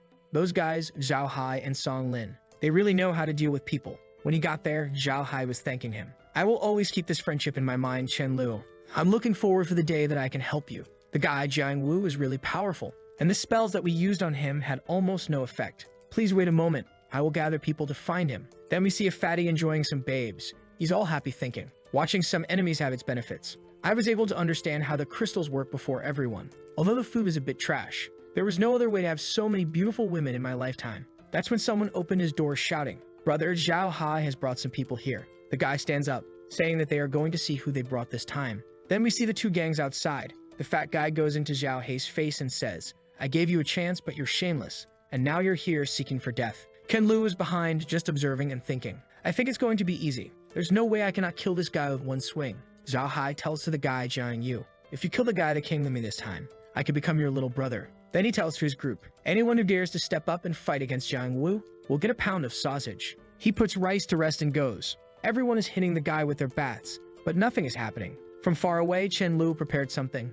Jiang Wu was confident, but then our boy threw his spatial slash. Brother was cut like a PNG on Photoshop. No one even knows what just happened. Ken Lu steps over the guy and starts to search for his crystal. He couldn't find what the guy helped him. Ken Lu just said, give it to me, and the guy just gave. Unfortunately, it's just a level 6 crystal, and it has only 25% of its power. At least it's spiritual power, so it's good for Rice. Zhao Hai takes the opportunity to say some encouraging words for everyone, saying that they need to work together. If someone wants to join his side, just let him know. Ken Lu goes to him and says that he has to go home. Zhao tells him that if he needs any help in the future, just let him know. But also he's going to be taking the gold Bentley. Zhao Hai agrees. In the way back, he was having a cute conversation with his cat. When he told him that he had a bad omen, something just happened with the people in his base, and it seems that someone got his breasts enlarged. Ken Lu is confused, what are you talking about? And then they rush to home. Getting there, they see everyone kind of messed up. They explain that they had to fight against 2,000 beasts, and that's why everyone is like that. Ken Lu rushes to Mi Li and asks if she's not injured. She says that she's fine. It's just a small problem. When they were inside the house, she showed him that some spheres were swollen. He thinks that now what Rice told him makes sense. Then we see two brothers, and one of them is dying. With his last breath, he tells his brother, you're going to join them. Take my crystal and go there. You're going to have food. You're going to have everything. It seems that they were getting crystals to join Chen Lu group. Taking it out of his brother's head, he thinks. Why he asks for these things? Why we need to give him these? Survivors should just help each other. Is those requirements' fault? If it wasn't for them, my brother wouldn't have died. I hate you. I want to bury all of you with my brother. Then sometime later, we see him talk with Chen Lu. I brought the crystals that you asked for. But that's when Rice tells him, this man, he wants to kill you. Ken Lu is confused. What have I done against this guy? But the guy just asks, can I join now? He says, of course, come on. I will show you the place myself. Rice, you go back first. He's already getting slapped. Ken Lu grabs him and asks, tell me, why do you want to kill me? Or who sent you? The guy don't know what's happening. How did he know? Is this just a test? What's going on? He says, how could I possibly want to kill you? We just met. I just want to survive in this place. But Chen Lu tells him, hurry up. I'm running out of patience. Another one across the face. The guy is confused. What is going on? He's really going to beat me to death. Then he turns on his powers. Ice on the right hand and fire on his left hand and says, Chen Lu, we are going to fight. Ken Lu is impressed with the double powers. Rushing, the guy says, it's all your fault. Such harsh conditions made my brother die. While we were fighting, you were sitting at home enjoying your leisure time, teasing cats. You deserve to die. Ken Lu asks, what are you making? It sounds like I caused the end of the world. I didn't beg you to join my team. With tears in his eyes, the guy rushes. Shut up and just die for my brother. Seeing the dual ability, Chen Lu thinks it's so rare to meet someone with dual abilities. That's a pity, and he cuts the guy in half. Those void blades are sharp. Sometime later, we learn that Rice is now level 4, and told him that one guy was about to die. Chen Lu decided to try to save the guy, so he can see if it's possible to change Rice's death prophecy. In the way, they saw a cat, and the cat attacked the guy. Chen Lu thought, is this zombie cat the reason of his death? So he slapped the cat. But at the same time, Rice started to cough blood. Thunder King was shocked. He didn't know what to do, so he grabbed him to take to Chen Lu. On the way, Chen Lu was thinking this ability is way too good. If it's really true, it's extremely powerful. But that's when Thunder King came crying. He couldn't understand the barking, but he knew that something was wrong at home. So they rushed. When he arrived, he saw Rice fainted in a couch. He grabbed him and noticed that he's still warm and alive. His people scouting the whole area. That means that it's not an outsider thing. Who did it? He asked to Thunder King. Then Melee came running. Why are you looking for me, Brother Chen? He tells her that later he explains. But please save him first. Ken Lu is thinking maybe because I saved the guy and the prophecy backfired on Rice. But it's strange. I already have used his predictions to change my decisions. So why it was different this time? That's when Rice awakes. Telling to Chen Lu, don't worry, I'm fine. And explaining to him that it was indeed because of the prophecy. Ken Lu says that he's sorry. I shouldn't have tried it so recklessly. He explains that he has some sort of destiny dimension. And the further someone is from him, the more taxing it is to change the person's destiny. Ken Lu understood. So it's all about level of intimacy. That means that he can only safely save his life, Mai Li and Mai Ling. Or in short, his abilities should be used with caution. And tells the Thunder King that would be good if he can get closer to Rice. Thunder King kinda didn't want it. But when Chen Lu explained it to him, he was even willing to lick. A month later, Chen Lu is talking with a whole group, telling them that a lot of people have evolved to level 2. But people are insecure. It seems that there's a lot of level 3 zombies right now. Chen Lu explains that the level of the zombies is different from the person's level, and explains that they are going to change the daily requirements. Now they only need to obtain 1 crystal, but it needs to be level 3. That's when someone appears saying that Zhao Hai wants to share some news. He says goodbye to everyone and goes to talk with the guy. Brother, we met again. This time, Brother Hai asked me to bring you a message. Ken Lu just says explain. Someone made a trade fair. He said that he wanted everyone nearby to go. There everyone can discuss how to survive in this war. Brother Hai plans to go. Do you also want to take a look? Ken Lu thinks about it. He remembers hearing something about that in his last life, but he didn't want to. But now that his goal has changed and he wants to have a lot of powerful people by his side, a place where a lot of survivors are going together is a really good one. Some days later, we see a guy offering some babes to our boy. Hey, handsome guy, do you want to have some fun with those cute girls? You know, our shop sells everything at reasonable prices. 10 pounds of rice or some super crystals will do. Ken Lu didn't like it. It's the end of the world, and this guy is trying to use a woman's body to suck their blood and make a living. What a shitty guy. What's more, I'm a good man. So he just walks away, and Zhao Hai tells the guy to vanish. Even Chen Lu group are going to sell some things, and of course they are going to accept crystals as payment. Then we see a lot of guys been thrown around, and Chen Lu recognizes his brother Long, the guy that he bought his subordinate with a chicken. It seems that there was 2 guys fighting for a chicken again, when Chen Lu appears once more and tries to buy the chicken, saying that he's going to give 20 level 2 crystals just for the chicken. Both guys got angry at Chen Lu, and one more tried to grab him by the shoulders, but got punched in the face by Horan. On the floor, the guy says that he's going to kill them, but Horan is confident and he rushes to the guys. One punch, and they fall to the floor. Everyone is running, and the blonde guy is impressed, thinking, I knew he was a good fighter, but I didn't expect the gap to be even wider now with superpowers. How could I have lost someone like him? Ken Lu takes the chicken. Okay, since they are out, now it's mine. Long thinks, no, my chicken is gone. Then they see some vans pulling up with the organizers of the event. Sometime later, they were all in the sports camp. It seems that some sort of auction is going to take place. Zhao Hao tells to Chen Lu about the guy with the white shirt. His name is Gao Fi, and he's the heir of the Yi Fi group. The guy has even some foreign connections, but person that Chen Lu is interested is the guy with the gray beanie. His name is Long Yufi, and he has a metal-based ability. He can create weapons, and in his last life, this guy even got to the king rank. Ken Lu is already interested. Will I ask for a sword or for a staff? Gao Fei announces to everyone, I'm very happy with everyone that came to this trade fair organized by me. We have a bunch of members in our team and even 3 level 4. Chen Lu is interested. In his place, even with all this help, there's only 4 people, a cat, and a dog at level 4 or above. So this guy is quite powerful and also probably holds a lot of high-grade crystals in his hands. After talking a little bit, Gao Fei showed to everyone red crystal level 6 and explained that this was the way that a lot of his members were able to get to the level 4. Zhao Hai was impressed. Staring at Chen Lu, he knew that's why he's so strong. He probably has used a lot of high-level crystals. The guy even told everyone about how much experience they should expect from each type of crystal. Ken Lu was impressed. Damn, he's so kind, revealing all this information for free. What is his plan? Then Gao Fei says that it's going to be difficult for people to survive alone. That's why he's gathering everyone to unite and form a collective. Anyone who is powerful can join his team and become even an elder. Ken Lu understood, so he just wants to recruit people. With all the information that he's provided, a lot of people are willing to join. That's when a girl with a dumb face appears. She says that her boss has said it all. If anyone is unwilling to join later, they should not ask for resources. Zhao Hai didn't like the girl.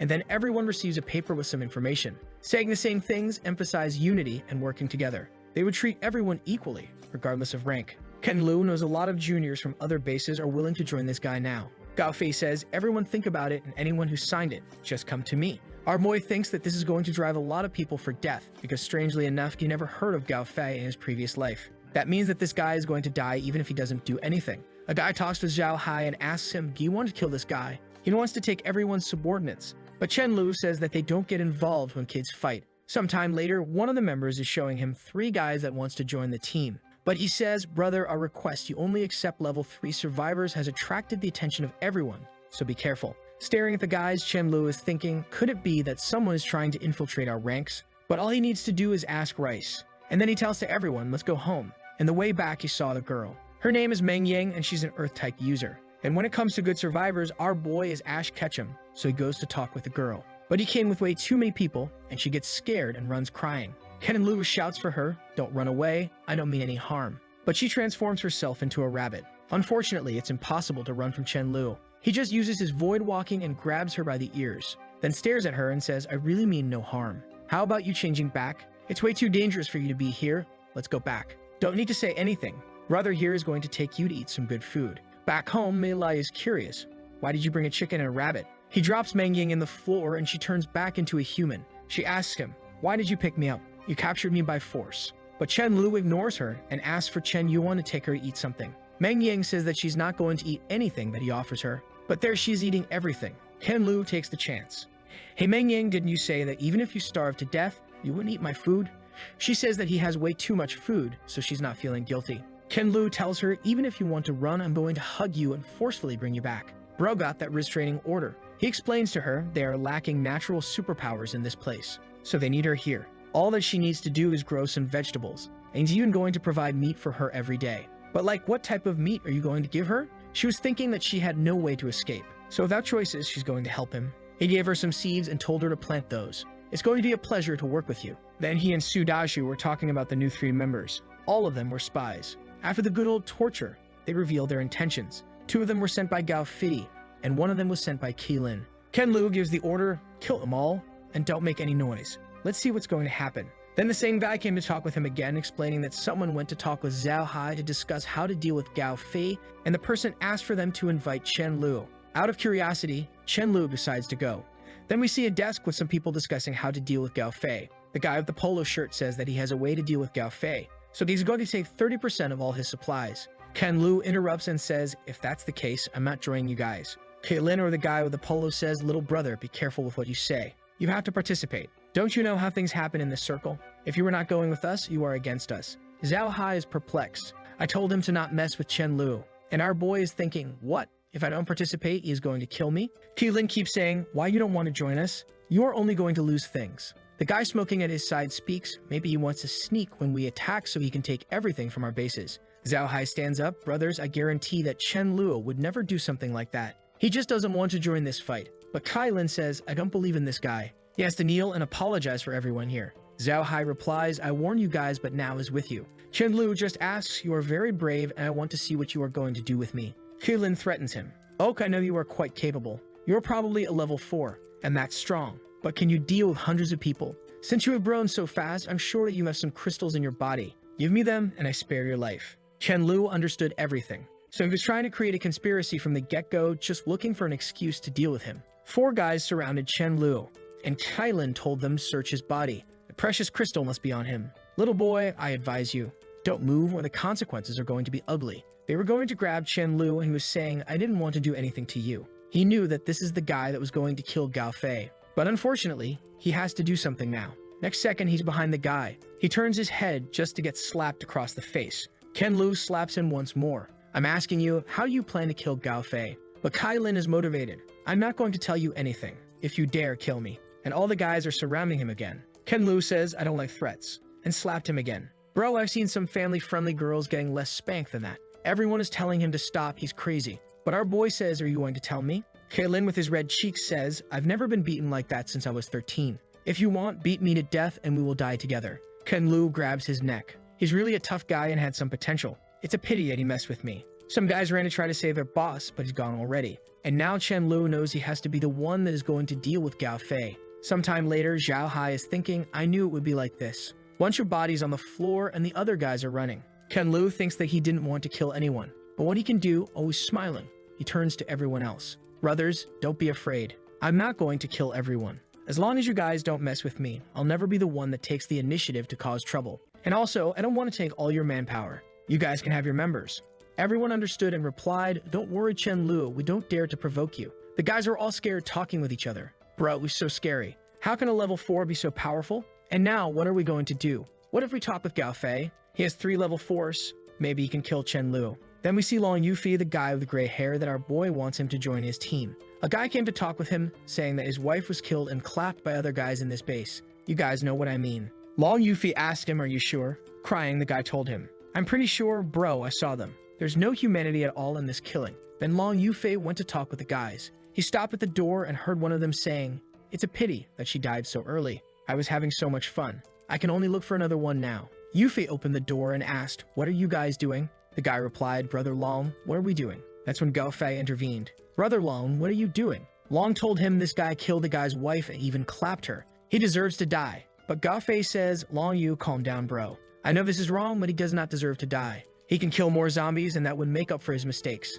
But Long Fei him, this doesn't make up for his mistakes. I'm more valuable than him, and I want him dead. The guy then replies, Gao Fei, you have to help me since I'm taking the blame for you. So it was all Gao Fei's doing. He even goes to his face and says, Gao Fei takes care of everyone. What if he just wants to have some fun with a few women? That way he can keep his mind clean and even save more people. Long says, so that was your plan. You're not letting people because you want them to survive. You just want to feel like a king and take over some woman. You know what? I'm going a different path. Goodbye. The guy behind him says that Brother Long Yufei cannot go. What if he tells your story to everyone? But Gao Fei replies, there's too much people that knows Long Yufei. We cannot kill him like that. Let's just say that he was the one that was having relations with all the girls. When everyone is against him, we just kill him. Getting out of the base, Long Yufi was thinking, I'm so naive. All that I wanted was for people to help each other to survive. How we can get more simpler than that? Where I'm going next? That's when the guys that are planning to kill Chen Lu appeared. Brothers, we are here to surrender. We want to see Gao Fei. There's a guy that goes by the name Chen Lu, and we need to kill him.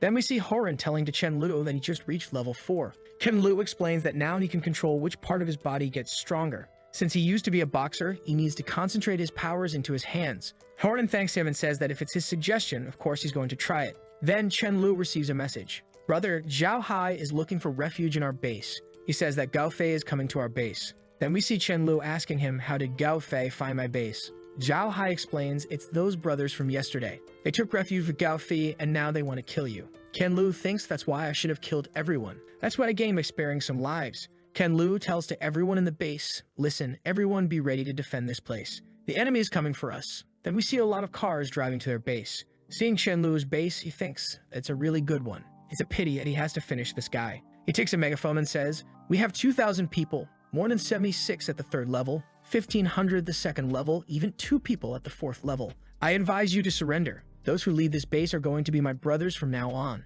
The first 10 people to surrender are going to get some rewards. 2 bottles of water and 2 ham sausages. Gao Fei is confused. Why isn't anyone coming out? It's such a great offer. Inside, Chen Lu's board. Even the most ordinary member in my team eats better than that. And also, where's Long Yufi? Why you didn't came with the guys? Gao Fei then looks to his team and says, since they don't want to get saved, we are going to act, and tells the guy behind him, you go first, take your people, and kill him. I'm going to give you more credit for this, but the guy is scared. My people, go first. The girl asks him, why are you refusing? He replies, even if I'm willing, I don't think my team wants to be the vanguard. No one is willing to die that much. When Gao Fei looked to his team, everyone was hesitant. Not me.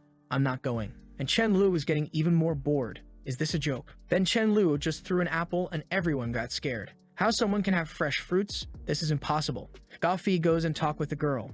Those guys are useless. So why don't you go ahead first? I will ask for someone to have some defenses for you. We need to finish this fast or we are going to lose the morale in our teams. You are my only support. You will help me, right? And with those words, the girl decided to go. From the top of the cliff, Chen Lu members were throwing some flame powers, but the enemies with earth element could easily defend. When they broke the gate to enter, Mei Ling and Chen Yuan appeared. One fireball and everyone exploded. The girl knew those are powers of level 4 people. How they can have so many level 4s? Chen Lu tells Thunder King, what are you doing here, bro? Go get some. He went flying. Using his abilities, he was easily exploding everyone. Thunder King now even walks like a human and easily defeats Gao Fei. When everyone saw Thunder King over Gao Fei, they surrendered. One of those guys shouted, don't kill me, I'm a priest, I know how to heal. Chen Lu went to talk with the guy. He said, brother, please don't kill me. My name is Lu Wen. I have the light attribute. Chen Lu asks, okay, then you have to answer with honesty. Why Long Yufi is not here? Why is he staying at the base? The guy says, he is not in the base. He was kicked out of the base by Gao Fei. He was using his powers to have some fun with the girls. Chen Lu tells him Long Yufi is not such a person. The guy explains, yeah, it was Gao Fei who did everything, but you put the blame on Long Yufi so that he could kick him out of the team. Chen Lu asks for a favor to Zhao Hai. Bring your people there and fix everything. I'll treat you to a feast when everything is done. Then he tells to his team, everyone listen. Let's drive to Gao Fei's base and get all the supplies. Thunder King came asking for points, and Chen Lu told him, when I come back, I give you some points, okay? Just protect the base. Some of the Zhao Hai members were thinking about joining Chen Lu, but they knew that they would just be some cannon fodder members. At least with Zhao Hai, they have some sort of voice. Zhao Hai said, if Chen Lu is willing to promote us for elite members, maybe we should actually join him. The guy has a bunch of high-level crystals, and if he keeps growing at this speed, someday he will be too far ahead for us to join. Then they were in Gao Fei's base taking everything. Chen Lu saw something, a female dog. He checked her and thought, Thunder King, I have found you a wife. Isn't that better than points? Back home, he thanks Zhao Hai and tells him that he can come over later for a barbecue lunch. Zhao Hai thanks him. When he was about to enter home, Thunder King was staring at him. Where are my points? But Chen Lu showed him the female dog, Thunder King. Look at what I got for you, brother. After seeing the dog, Thunder King started to cry. He thought that Chen Lu was going to abandon him. But Chen Lu explained that this was a wife for him. After analyzing the dog, Thunder King said that Golden Dog was not worthy of him. So Chen Lu tells him, okay, I'm going to give you to the girls. At least they are going to give you some affection. Then he gives the points to the dog that now has 1,500. And that's enough to trade those points for the elder position. Chen Lu was staring at him like, bro, why you want so much this position? But okay, tomorrow we do this. Sometime later, Zhao Hai came to the barbecue. Damn, that's so luxurious, he thought. Chen Lu told him, you helped me a lot. So this barbecue is a thanks. You can even take a pound of beef. Before the dinner begins, Chen Lu made an announcement. Listen, everyone, a member got 1,500 points to satisfy the elder position. You guys will have to show a lot of respect. Everyone was thinking 1,500 already. I got like 3 points a day. How he gets so much? Chen Lu said, everyone, this is the new elder member. All gracious Thunder King showed up. People were like, what? How a dog became an elder? And the first one, bro, it's Thunder King. But everyone knows his strength. Chen Lu said, why are all you guys stunned? You should call him the elder dog from now on. Then everyone said, yes, elder dog. Jesus, why I'm doing that. I'm trying to survive, not to play house. But everyone at least was happy. Then we see Long Yufei outside the base. Guy was telling him this is where the guy that killed Gao Fei lives. It said that he has a lot of level 4 members. Why we don't go to check it out? Long Yufi said, okay, let's go over and take a look. Outside they were impressed. Damn, they are eating barbecue. How this base can be so good? That's when Chen Lu told him, what are you thinking about? If you want to eat anything here, you have to make some contribution. You need to get at least a level 3 and need to go out to kill zombies every day. Long Yufi lost his smile. Unfortunately, some of his members are not level 3, but his members told him, you go first, brother. We can keep leveling up, and then we can join you. But some of the other members were saying, bro, you have such a good ability. Well, I'm going to try to negotiate some conditions. Somewhat insecure, he went to talk to Chen Lu. Brother, my name is Long Yufi, and I'm level 4. Could you send a message to the person in charge of this place? Chen Lu said, I'm the one in charge here. Can you explain why your team wants to join with mine?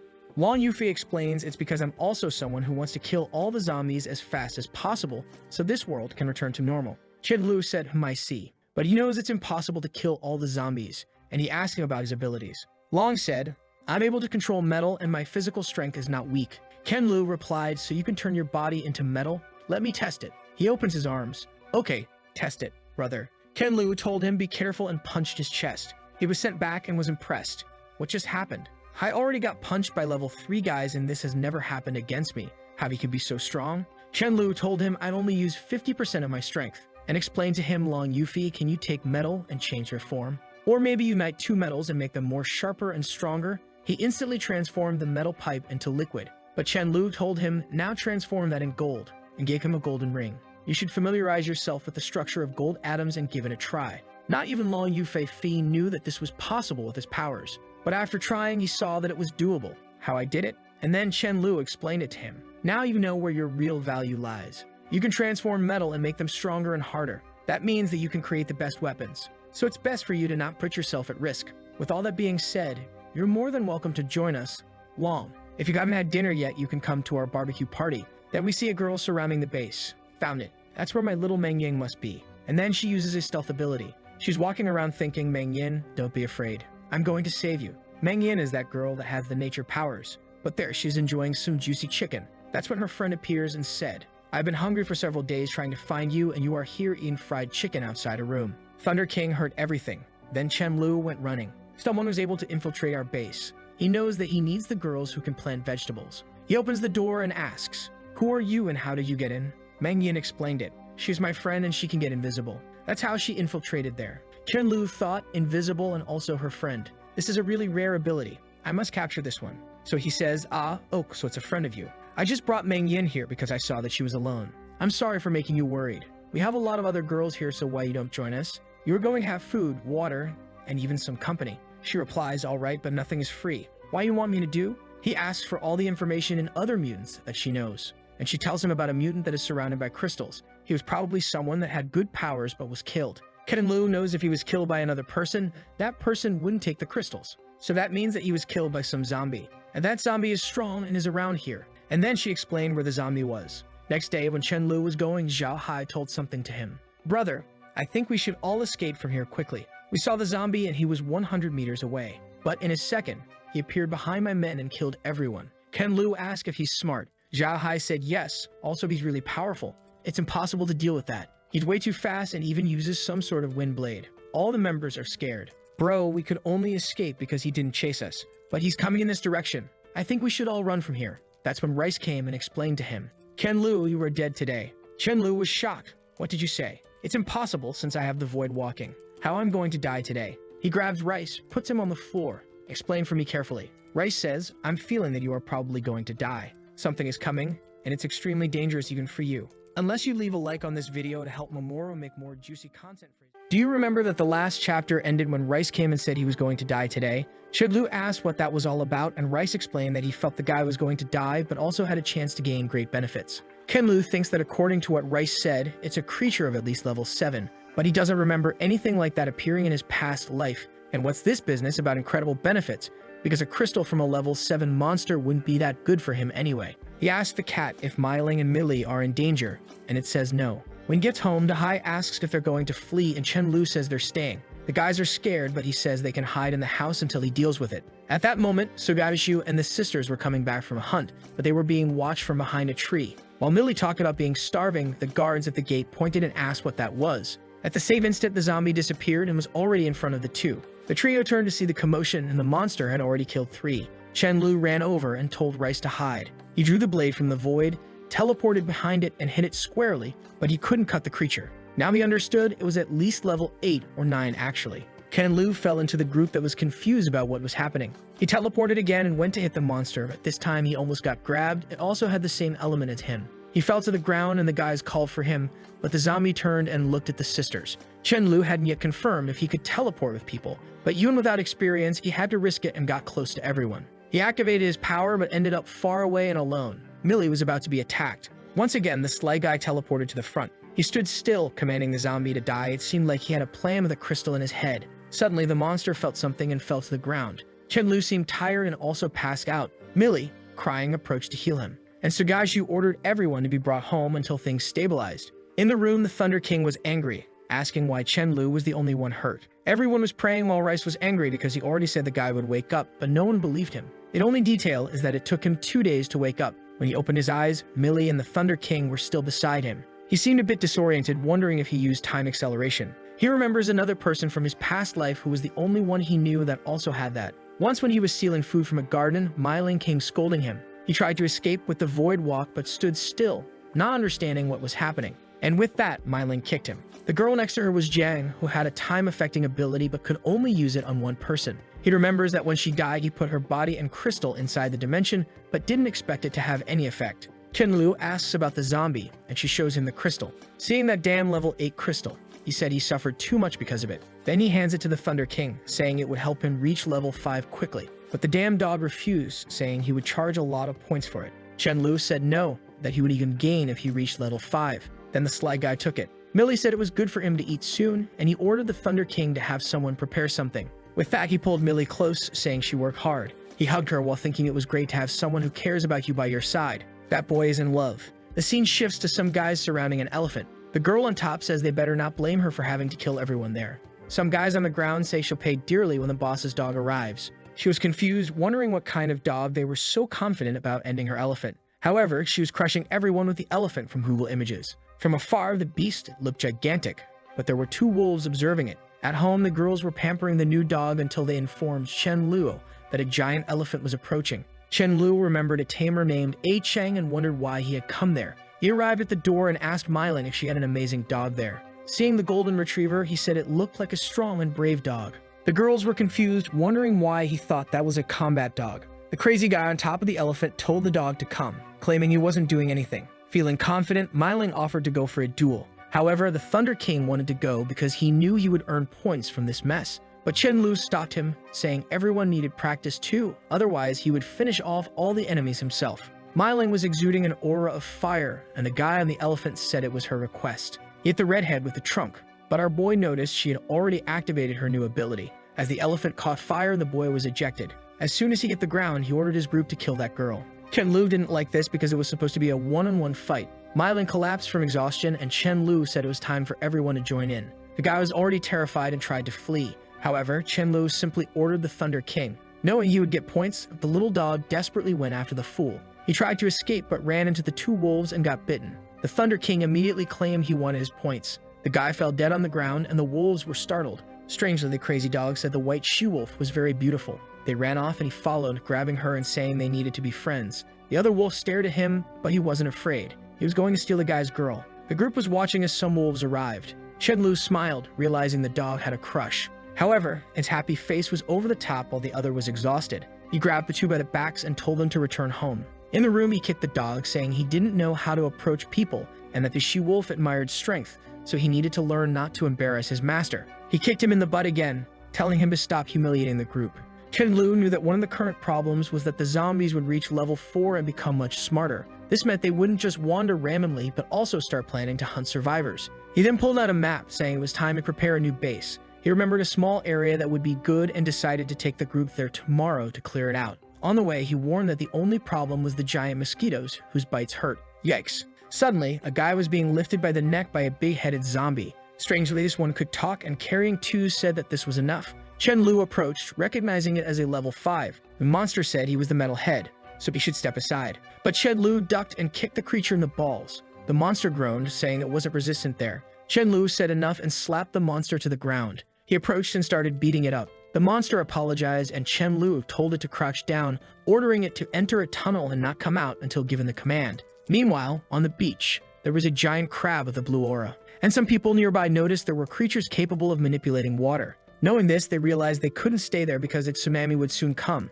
A guy named Feng Zhenking ordered them to prepare supplies to flee the place. Fast forward a month, Chen Lu is interviewing a guy who seems to be hiding resources. The guy says he wasn't hiding them but was threatened by another man named Feng Zhenking. That name caught Chen Lu's attention as he recognized him from his past life as one of the most talented individuals. While the guy was apologizing to Chen Lu, someone called him and informed him that Feng Zhenking was at the door wanting to meet him. In the meeting, Feng apologized to Chen Lu and offered half of everything they collected, ensuring they could survive comfortably and would share everything if needed. Chen Lu seemed to appreciate the guy's honesty and agreed to accept the 300 tons. However, while shaking hands, he mentioned he knew Feng wasn't just there to deliver supplies. Chen Lu told the K-pop guy downstairs that they had something to discuss. In the conversation, Feng explained he had significant influence in his former city, but the sea underwent various changes, altering marine creatures completely. He believed these monsters would soon attack and proposed a partnership with Chen Lu, saying they would survive together as Feng wasn't weak either. Chen Lu pondered over this, knowing Feng wasn't easily deceived. Feng, envious of Chen Lu's massive base, asked for a part of the base to protect and live in, offering a member who could grow vegetables in return. Chen Lu got angry, realizing the scoundrel wanted a partnership and a piece of the base. Chen Lu said he wouldn't risk his people's lives, so Feng had to accept all conditions. However, Feng claimed Chen Lu was being arbitrary and should listen to the more powerful person. Annoyed, Chen Lu asked if Feng thought he was stronger. Feng explained he had reached level 5 over a month ago, and although he might not destroy the place at once, he would eventually win a war. Our protagonist asked if that was a threat, thinking his dog had reached level 5 a month and a half ago. Feng then suggested a duel, a 3-on-3 battle where the winner would command the base. Chen Lu immediately agreed, setting the duel for sunset on the other side of the city. The only thing Chen Lu didn't want was to kill Feng because he knew Feng would become strong in the future, which would be helpful against the zombies. But if Feng became too disobedient, he would lose his usefulness. Perhaps it would be best to make a small mistake and accidentally kill him in the duel. That's what the two Sly guys were thinking. The duel time arrived and everyone gathered in the square area. Chen Lu sent Sudaju ahead. Feng, seeing that he seemed like the fortification type, sent a guy with an earth element. They faced off and the duel began. The guy activated his spell and aimed it at Sudaju, who realized he could pass through if he were a bit thinner, but he had been eaten a lot with Chen Lu. While he was blocked by the rocks, the guy created a swamp under him. From a distance, Chen Lu thought the guy had the potential to reach level 10. Once again, a rock attack came, but Sudaju stood still, his body immune to it. The leader in Yusun was in disbelief that his attack didn't leave a scratch. As Sugashu approached, the guy decided to surrender. In the next match, it brought a level 3 zombie. Everyone found it strange, surprising Chen Lu, who told his team that if they were bringing a zombie, they would bring one too. At that moment, the metalhead zombie asked for something to eat. Chen Lu kicked it, saying it was obedient but complained too much, then ordered it to kill the doll on the other side. Feng Zhenking was terrified of how Chen Lu always had something prepared. The zombies faced each other. The problem was that Chen Lu's zombie lost its head and went toward a girl. He knew she was the one who could grow vegetables, so she couldn't die. He pulled the chain of the monster, who complained about being starving. Chen Lu replied it would get fed tomorrow, but the creature screamed, accusing him of lying. Now Chen Lu was contemplating ending it. Suddenly, the monster lost its head and broke the chain. He realized it had undergone a mutation, reaching at least level 5. The monster had grown and he tried to strike its leg. Seeing that it didn't cut, he knew its physical strength had increased. Standing, the creature declared it would now crush him. Chen Lu barely dodged, pulled a giant blade from the void, and said it was time to test its weaknesses again. He attempted a slash, but nothing happened. It seemed the mutation had strengthened that area particularly. Dodging another attack, he delivered a cut, thinking the creature was oddly stronger than it should be. At least it would be a good fight now. He stepped back, facing the monster, preparing for an attack. The creature, on the other hand, said it felt something strange. Chen Lu noticed an opening in its belly, wondering if he was finally creating the spatial cut he had been trying for so long. The Sly One drew a giant aura blade. Suddenly, a red tornado came at him. It was Feng Zhenking, who thought it would be too dangerous to let Chen Lu alive. Surrounded by the hurricane, nothing happened to Chen Lu. Feng Zhenking found it impossible since that was his strongest move. Chen Lu warned that if he wanted to kill him, he would have to be much stronger. Feeling embarrassed, Feng apologized, admitting he was somewhat wrong. Chen Lu returned to the creature, which begged not to be killed, but it was cut down and fell to the ground. Feng immediately recognized from the size of the crystal that it was at least a level 8 creature. Trembling, he acknowledged Chen Lu as the new leader. Our protagonist approached, asking what that sneaky attack was about. Feng was about to apologize but received a slap to the face. He was about to call them brother but got another hit, questioning who his brother was. Feeling desolate, Feng admitted he was now the younger brother. Chen Lu then told the girl beside him that according to their deal, Feng's people would have to join his team and ordered her to gather all the talented ones. She started talking about who was useful and who had useless powers. Feng realized he was in trouble but was willing to start a new city from scratch. He asked Chen Lu to spare him, promising his people would join the protagonist. Chen Lu agreed, and Feng announced to everyone they could join Chen Lu because he was no longer worthy of being their leader. As soon as he finished speaking, he ran away desperately, fearing being killed from behind. Our guy just gave a knowing look to the malicious dog. With that, he knew exactly what to do and even gave a thumbs up. The poor fellow was far away and exhausted, thinking he was lucky Chen Lu hadn't sent anyone. But looking back, he saw a black dog and wondered why that thing was following him. The Thunder King activated his power and went in for a hug. The next second, the poor guy was lying on the ground, wondering if he had died from a dog. Chen Lu now had a problem. He had 1,500 survivors, and Feng also had 1,500 more. He needed a way to reduce the numbers, so he told everyone to pass the test of collecting crystals for everyone with a limit of 4 days. At that moment, the Thunder King returned, obviously asking for points and crystals. Chen Lu took the crystal and said he would receive 500 points for the completed task. Now it was time to check the constructions. Meanwhile, in another area of the base, giant insects were arriving. Horan was beating all the creatures. However, Chen Lu told him to stop because he knew a use for those creatures. A monster was complaining to a girl who could understand insects. She explained that the creature was whining about eating a lot of feces and getting beaten. Chen Lu assured it that it wouldn't have to worry anymore and would have enough food. Meanwhile, a guy went to tell Dahai that Chen Lu was relocating and moving all the members. Dahai replied that his administrative skills were no longer important. It was best for them to disband and join Chen Lu as soon as possible.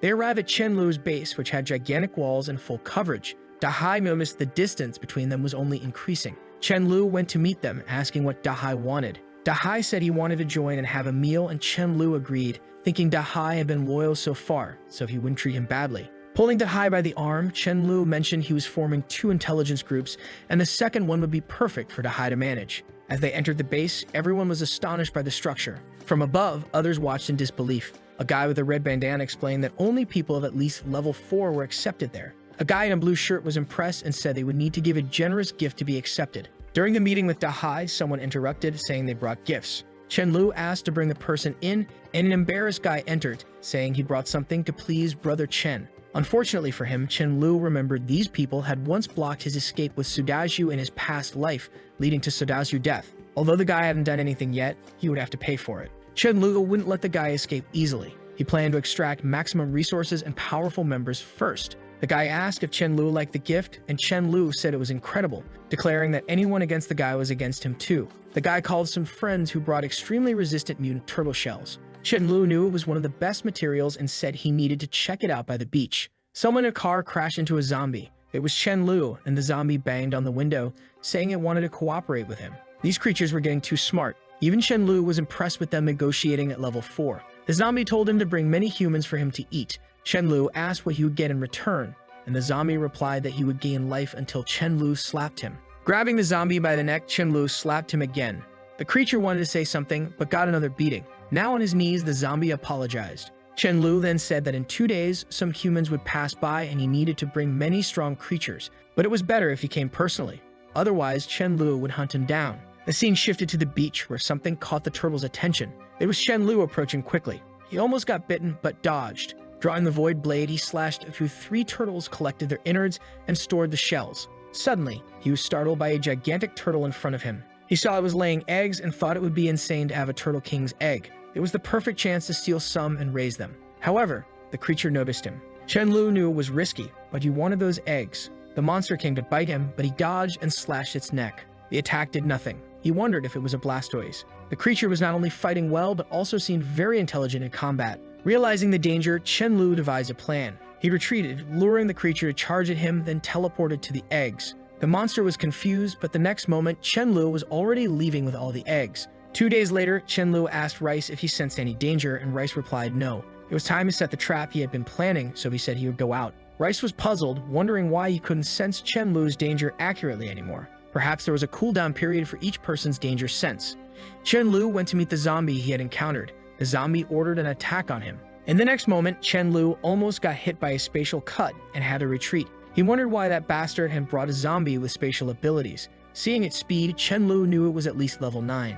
Despite his fear, he trusted Rice's foresight. He hid behind a rock, and the zombie asked if he was also a spatial ability user. At that moment, Chen Lu was trapped in a spatial cage, and the creature came from the side. Unable to move, Chen Lu tried to stab it in the chest, but it had no effect, and the monster attacked again, scratching his arm. He teleported behind it to use the time acceleration ability. The problem was that if he overused it, the crystal granting the power might break. But he had no choice. With the weapon on the creature's back, he continued accelerating its lifespan to age and kill it. The creature didn't die immediately and turned to attack again. However, with its life drained, it collapsed. Looking at its own hand, the monster said it would kill him. But Chen Lu was relieved it had worked. From afar, the other zombie wondered how the leader died. He concluded he had to flee to avoid being killed by Chen Lu. However, Chen Lu appeared in front of him, saying he was very fast, asking where all his courage went to bring someone to kill him. The monster apologized, but Chen Lu said he wouldn't kill him. He handed over some turtle meat and told him to keep bringing powerful zombies. Obviously, Chen Lu's plan was to use the zombie to bring other zombies and continue evolving. As he entered the base, people wanted to bring him loads of information about everything happening. Daha had completed the intelligence part and reported on the evolved people. One notable individual was a guy named Jinyuan Jiang who had an earth power, and Chen Lu knew he would be strong in the future. He passed the news to Daha and ordered him to recruit the guy. Then he received a message about someone named Jiaxian seeking shelter, offering a level 7 crystal. Chen Lu knew this meant she was in big trouble. However, for him, it was perfect. The base would be a sanctuary where, as long as you paid the right price, you could find shelter. In a mansion in the mountains, a guy mentioned that Jiaxian had run to Chen Lu's base with the crystal. The angry man in the hat said they had to deal with it. His friend tried to stop him, calling it madness to go against Chen Lu, but he struck one of the cells, summoning a zombie and saying it was time to act. However, the zombie was lazy and wasn't interested. While the leader was pleading, someone came in, announcing that their base was being invaded and they couldn't stop it. Before he could respond, a slash cut through the middle. He turned to see Mo Ning, who declared he had come to clean the base. The leader ordered the zombie to attack. The creature told him to leave the territory, but Mo Ning vanished like Chen Lu and appeared behind, slashing the leader. The girl apologized for being late, but he reassured her. She couldn't stop praising him, calling him incredible, strong, and wonderful. She showed him a message from Chen Lu, stating that as long as you pay enough, he would handle any problem. The guy found this claim bold and wanted to embarrass Chen Lu. Meanwhile, at his base, Chen Lu was eager to see the creature hatch. He got excited when a little turtle appeared. Picking it up, he got a spit blast in the face from the baby. He didn't expect this newly hatched creature to have a level 2 ability. He then thought of using the time acceleration ability to age them quickly. At that moment, he received a message on his walkie-talkie that some guys arrived with hostages. Their leader named Mo Ning said Chen Lu had to go to the mountain. Chen Lu found it strange since he didn't remember offending this guy. Hearing about Mo Ning's powers, Chen Lu wondered if he also had a void sword. At the meeting spot, the girl told Mo Ning it was impossible for Chen Lu to have the guts to come there. Mo Ning drank calmly, saying he hoped Chen Lu would come. Otherwise, it wouldn't be interesting. Just then, Chen Lu appeared in front of everyone, confusing them. A man in a tree asked Chen Lu for help, and Chen Lu told him to stay calm. Mo Ning admired Chen Lu's courage to come alone despite building such a large base. Chen Lu ignored him and asked if he had something against him or if someone sent him. Mo Ning replied that he simply found Chen Lu arrogant and wanted some fun. Chen Lu realized that Mo Ning was like him in his past life, picking fights out of boredom. Seeing Mo Ning prepare, Chen Lu noticed he indeed had a void blade. He acknowledged Mo Ning's impressive ability, but said it was a shame he was seeking death. Chen Lu drew his own much larger blade. The girl was shocked, commenting on the size of Chen Lu's weapon. She then summoned a knight to aid in the fight. Noting she was a dark summoner, Chen Lu aimed to immobilize her without killing. He cut down the creature and she fell, confused. The crowd was urged not to panic despite their numbers. Chen Lu quickly cut down 2 or 3 more. Mo Ning couldn't grasp what was happening as Chen Lu swiftly handled everyone. The girl used a restraining spell on Chen Lu, telling Mo Ning to flee, but Chen Lu broke free and said there was nowhere to run. She turned astonished and Mo Ning begged for his life. Chen Lu appeared before Mo Ning, stating he needed to teach a lesson. He slapped Mo Ning's face, cruelly deciding to break all 4 limbs to make an example. Back at the base, Chen Lu threw the girl into prison, warning her to obey or she would be killed if she tried to escape. He planned to let her reach level 6 before killing her for the crystal. Chen Lu noticed Dahai and spoke with him. Dahai mentioned a girl named Zhao Zaiyi, who had the power to cause mental confusion in creatures. He wanted to bring her to the base because she seemed valuable. Chen Lu agreed, noting that people with psychic powers could establish mental communication, which would be useful. Dahai then informed Chen Lu that the person he wanted to meet had arrived. Chen Lu met with Jinyuan Jiang, telling him to check the car's trunks, which contained all the requested supplies. Seeing the pile, Jinyuan said he would join them but had one condition. His pregnant wife should only handle logistical tasks. Chen Lu agreed, saying Jinyuan would need to earn points for both of them. The boy didn't spare anyone. Jinyuan would work for both. Meanwhile, the giant turtle approached his shell, lamenting the theft of her child. Emerging from the turtle was a marine friend with fin-like ears. Calling herself Haiji, daughter of the seas, the turtle congratulated her new strength and urgently requested help. Haiji agreed, though she would be weaker on land. She climbed on the turtle's back and they headed towards the base. In the car, Chen-Lu received a mental message from Zhao Zi, impressed by her skill. She relayed Miling's urgent warning that she and Millie would die according to Rice's prediction if Chen-Lu didn't return. Chen-Lu was confused as the sisters, many people, and the Thunder King were at the base. What crisis could possibly threaten them? Chen-Lu teleported, informing Su Daozhu that the car was too slow and he needed to handle the matter at the base urgently. After several teleports, Chen-Lu arrived and found everything calm. He questioned why it was so peaceful, and Rice said that with him there, things had changed. The voice in his head mentioned that a giant turtle was approaching. He guessed it was the one whose eggs he had stolen and stormed out, fuming, thinking the creature sought revenge. Confident in his recent advancement to level 7, he believed he could win. Facing the creature, he ordered it to stop. The girl asked who he was calling a monster. Chen-Lu immediately recognized her as Haji, knowing she was one of the most lethal creatures to appear. Seeing her flying, he was sure she was at least level 9. His only advantage was knowing her weakness, darkness. He was suddenly surrounded by a purple chain. Confident due to Rice's prophecy, he dodged her laser beam, realizing it would have killed him if it hit. Teleporting behind her, he told her to die, but she elegantly dodged. Now aware of his teleportation, it would be hard to land another precise attack. Nearly falling into the turtle's mouth, he teleported again. Haji sent a hand his way, saying he wouldn't kill her with such tricks. Using an ability to suspend himself in the air, he couldn't attack and his energy was depleting. Without a clear plan to win, he noticed Haji was impressed his energy hadn't run out yet. Using his time ability to command her to die again, nothing happened, and he had to run. Seeing the sky battle, people doubted Chen-Lu's chances. Mei-Ling suggested everyone take the opportunity to flee, wondering who Chen-Lu had provoked this time. Then the Thunder King grabbed one of the turtle's daughters in his mouth, making the mother cry. Threatening to crush one of them, Chen-Lu felt proud of his smart dog. Haiji, however, ignored this and sent another slash his way. Teleporting, Chen-Lu grabbed another daughter, warning that another attack might kill one of them. The turtle mother pleaded and cried to Haiji. Concentrating energy, Haiji aimed to resolve the issue. The Thunder King, irritated, asked what was happening. Using a clone technique, he attacked, but Haiji easily defeated them. Chen-Lu was worried as she prepared to grab the real one. Intervening out of fear, he told her to return to the end of the world, creating a spatial exile that made her disappear. The Thunder King was shocked, not knowing how Chen-Lu managed it. With his mouth bleeding, Chen-Lu wondered if he had truly banished her, realizing his energy was almost depleted. Finding her shell, her greatest weakness, was now a priority. Pointing the sun at the turtle mother, he demanded the shell's location. Hesitating, she warned that hesitation would cost her son's life.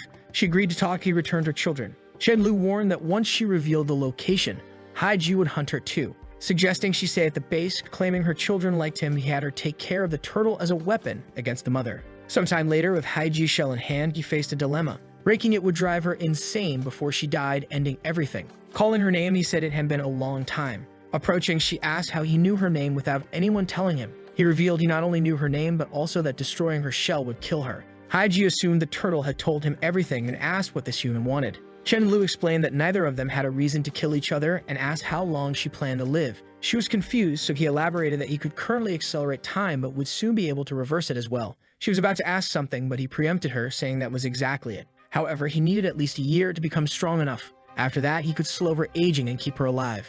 Haiji agreed, saying that since she didn't hate him, she would wait a year. However, if he failed, he would die. Chen-Lu smiled, thinking that in a year he would likely be stronger than her. He then said that as a gesture of sincerity, he would return the shell, but she would have to give him the pearl on her forehead. She ripped it out and said that was fine, but she would return in a year and he better not be hostile. Feeling proud, Chen-Lu not only managed to get Haiji off his back, but also scored a like on this video to help Mamoru make more juicy content for his viewers. Activate the cheeky little bell, and I'm out. And you remember that the last chapter ended when he took the pearl from Haiji's forehead. He was confident because not only did he manage to make the turtle part of his team, but it was now linked to him. In another place, a zombie was making a genkidama. While smoke rose around, he said that dried meat isn't very good since the juice is the best part. Then a random guy appeared and said that his boss was willing to make sacrifices for the zombie. The zombie said that the boss had better be careful because the meat had to be fresh. Back at Chen-Lu's base, he was asking if a luminous-type zombie had appeared. Zhao Hai said yes, and that the creature was in a northern base destroying everything. Our boy replied that he understood, while thinking that with the power of time, it was impossible for a creature to defeat him. Then he went to ask Rice how he felt about his safety. Rice replied that Millie had a good opportunity, and he didn't need to be afraid. Chen-Lu got excited since the opportunity was probably the luminous crystal. Elsewhere, a god was resting on the couch thinking that after killing this level 6 creature, it would be easy to advance. Then a guy suddenly entered and reported that a creature had invaded the mutation room and the boss was shocked. The guy tried to explain, but he already pushed him aside, saying that apparently he would have to resolve this personally. Ken and Lu was also there teleporting, and that creature from yesterday seemed to be absorbing everything nearby. As he was eating, Chen Lu kicked the door open. The zombie asked if he was the next and said that his meat had better be good. However, Chen Lu only asked how this guy had the courage to talk like that to his father. The monster began to conjure a circle of energy, saying he would make him shut up, while Chen Lu said it was impossible for him to die to something that took so long to prepare. At that moment, the guy launched a barrage of attacks, but our boy smiled, saying that it was very slow. He disappeared into thin air, and the zombie was confused. At the same time, he appeared behind, hitting him hard on the nape. Seeing that the creature withstood the first attack, he said that apparently it was at level 8. He approached him, saying that he would have to use a certain move. The monster jumped towards him to deliver another blow, saying that now he would die. However, Chen Lu confidently said he was thinking the same thing about the creature. Ken Lu seemed to scream, and the monster suddenly stopped the magic and fell to its knees, confused. He asked if it was some kind of poison, and Chen Lu just smiled, saying yes. With that, he felt lucky to have obtained a level 10 crystal. It was then that someone in the room ordered him to stand still and drop his crystal. Ken Lu turned and asked since when that crystal belonged to the guy. As the guy approached, Chen Lu said he could give it as a gift for the encounter. The guy replied that he knew Chen Lu was formidable, but you should keep the crystal since he was alone. Our boy sighed, saying that apparently they couldn't coexist peacefully. The leader of the guys told him to shut up and ordered his group to attack. However, Chen Lu was confident. Now that he had mastered the spatial cut, he didn't even need to activate the sword. The cuts just touched the body, and instantly the head fell to the ground. The psychopaths of the apocalypse changed their minds immediately and began to smile, saying that Chen Lu was incredible. As soon as the boss died, everyone lined up, saying that Chen Lu was the best boss ever. They were even clinging to our boy, telling him to go along. Our boy liked it and said that this Zhang Chuan had a good vision. With that, he left this guy as the boss and went away. Thus, he got control of that base without having to do anything. Back at the base, he handed the crystal to Millie, saying it was a big gift from her big brother. However, she didn't want to accept it, saying he was the anchor of that base. Ken Lu explained that as soon as he passed level 8, this crystal would no longer be useful to him, and that currently he was so much stronger than her that he was afraid she couldn't handle extracurricular activities. With that, she gave a healing slap. That bastard only thinks about that. A week later, he was waking up in bed. He had finally reached level 8.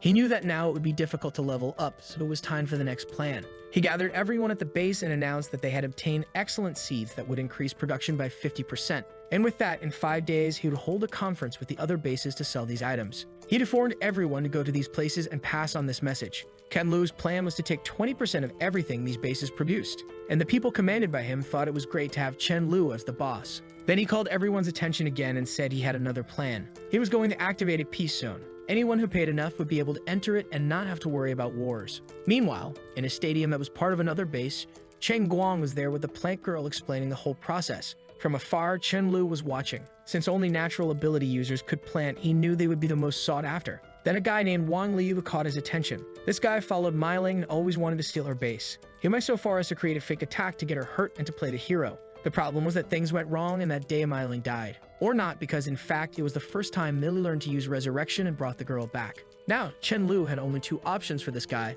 Either kill him now or evolve to kill him later and take the crystal. The nature girl was there handing out seeds and talking about the price of 20% of everything they generated. After explaining this plan, they also went over the peace plan, saying that as long as they provided enough items, they would handle any problem. A guy named Deng Xiaohong appeared, saying he wanted help to kill someone. The people were confused and accused a guy in a black shirt, who was sitting on the bench. At that moment, he pointed to the guy next to him and said he was the culprit. The madman turned and said he was screwed now, while Xiaohong looked in Chen Lu's direction, wondering what to do. He just nodded positively because it was a good chance to prove the strength of his group. With that, Xiaohong announced that they accepted the request and the guy would be killed. However, the bosses of the person who was accused said they had no proof. Xiaohong said he saw everything personally. However, the leader of the guys said he could just be lying. And now everyone was confused, not sure who was to blame. At that moment, Chen Lu appeared, saying that everyone was very excited. However, he warned that the guy paid the crystal, and they accepted the job. He didn't care if the guy did it or not. He didn't need evidence. Then the people were scared. This peace plan was less peaceful than it seemed. The people complained, saying it was very unfair, but Chen Lu just wanted to know if they would fight for the guy's life or not. Sweet and cold, the guy knew that trying to defend that madman would only bring risks. With that, he backed off to save himself and announced that he surrendered. At that moment, the guy tried to escape, but Horan just jumped in front of him and he asked how he had the courage to try to stop him like that. At the same moment, the punch came full in the face and knocked him to the ground. The ex-boss of the guy was scared how his second strongest lost so easily. Horan delivered another sequence of attacks and then threw him in front of Chen Lu. Our boy told Xiaohong that now the guy was finished and he could get rid of him as he pleased. And with that, he announced to everyone that for the right price, their base could provide anything. And to avoid people killing each other, he said his name was Chen Lu, and he was at level 8. The people were scared because everyone believed the strongest person at that moment was at level 6. A guy raised his hand saying he was curious to see the power of level 8. Chen Lu said it was okay and asked Xiaohong how much he hated this guy on the ground. He replied that he wanted to kill all the members who covered for this guy, but unfortunately, he only had a level 7 crystal. Our boy walked towards the boss of the guys and said that Xiaohong had earned a promotion and a buy one get one free deal. He pointed to the guy, saying for everyone to watch how he would die. The poor guy realized he had no chance and turned to flee. However, before he took the first step, a cut had already sliced his neck and he fell to the ground. At the same instant, he activated the spatial movement and brought the head to his hand. With that, he asked if everyone had seen it clearly. Immediately, everyone fell to the ground terrified. However, at that moment, Xiaohong told everyone to calm down because Chen Lu uses his power against zombies. But Chen Lu himself said no. He has never let anyone who offended him leave alive. And even if a person had 9 lives, they shouldn't try to offend him. With that, the fools were all in shock, saying they would never provoke the boy. The protagonist then told them not to worry because, in fact, he is a gentle guy. With that, he began to leave, but soon turned and warned that he trusted no one would try to hide the profits from the seeds. Everyone agreed, saying he didn't need to worry. Then Sugaju came to talk to him and told him about a zombie named Silin. Chen Lu remembered that this was an extremely intelligent creature that even managed to advance an organization. And with that, he explained that this creature took advantage of Chen Lu's departure to gather a bunch of zombies and would probably launch an attack that night. As he was leaving, those groups from before came to talk to him, saying they wanted to surrender and join Chen Lu. He realized that the performance seemed to have had a good effect. However, he warned that their base would be attacked tonight, so their help would be very good. Lastly, he warned that he wouldn't participate and anyone who wanted to flee now he wouldn't kill. However, if the person accepted to enter the base and flood in the middle of the war, then he couldn't forgive them. Many people began to leave, and as soon as only those willing to take the risks remained, Chen Lu said he would help as much as possible. That night, on top of a mountain, the zombie was telling the leader that they had more than 6,000 members participating. The guy with bandages on his face said they didn't mean to act and just observe for now, and he told the guy to lead the creatures to front of the base. It's that zombie that Chen Lu had sent to bring a bunch of creatures, and now he was dying of fear, approaching the base and dying without knowing what happened. The zombie M swarm was running towards them, and the fire element people were already attacking with explosive bombs. This disaster here is starting to look like the Lord of the Rings war. However, the fire people realized they were not having an effect.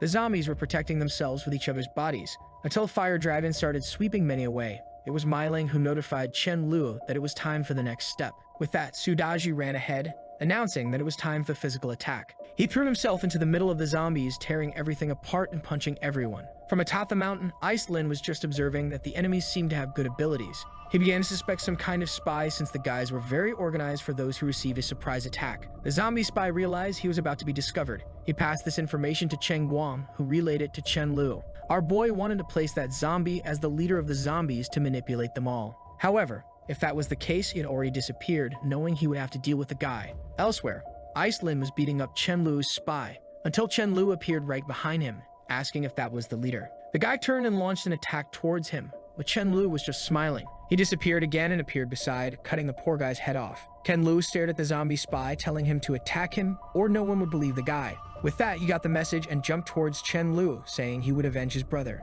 He went to punch and kick and threw Chen Lu to the ground, who put on a show, saying he would be back and ran away. He turned to his brothers, saying it was very sad that the leader died. And at the same moment, a guy in a brown coat said he would be the new leader. The zombie spy didn't like that and grabbed him by the neck, beating him up, apologizing, but he would have to be the sacrifice. After it was over, everyone said he was the new leader if that was the case. Sometime later, he met Chen Lu and asked what he thought of the performance. Our boy congratulated him and handed over a crystal, saying he was doing a great job. With that, the zombie was all happy, saying Chen Lu could count on him. Our boy saw that the zombies had fled and that battle had yielded many crystals. Right at that moment, he received a telepathic message. The person informed him that the girl from the seas was asking for Chen Lu's help to kill a level 10 creature. Now the confident boy is smiling, saying he would appear there now. He went to the beach, and she came out at the same time. She threw some crystals in his hand, saying these creatures were pestering her. Chen Lu was excited as there were even level 9 crystals there. With that, he thanked her and said he would do a good job, only wanting to know where this level 10 creature was. She informed him it was an icy-type fish and was about 10 minutes away. Sometime later, she was jumping against the creature, telling Chen Lu to activate the ability. She defended against the attack, and he sensed some spatial cuts. However, the creature appeared to defend with its own ice attack and launched it in a direction to Chen Lu. The problem was that he felt he wouldn't be able to dodge it. The poor guy had turned into a popsicle. The ice attack was faster than his teleportation, and the creature attacked once again. He had to activate the spatial exile. Haiji immediately came over and said he had better know where that beast ended up. Ken Lu explained that he knew where it went and informed them it was 30 miles to the east. Since it was a fish, it was very easy to kill, and now they were already collecting the crystal. Haiji explained that he should eat the body of that beast. Our boy was confused since it was usually poisonous. However, she explained why her strength was much greater than that of humans. When she was still inside the shell, the meat of a high-level creature fell inside. She began to consume and accumulated so much energy that she thought she would explode. Luckily, the king turtle appeared and ate part of the meat.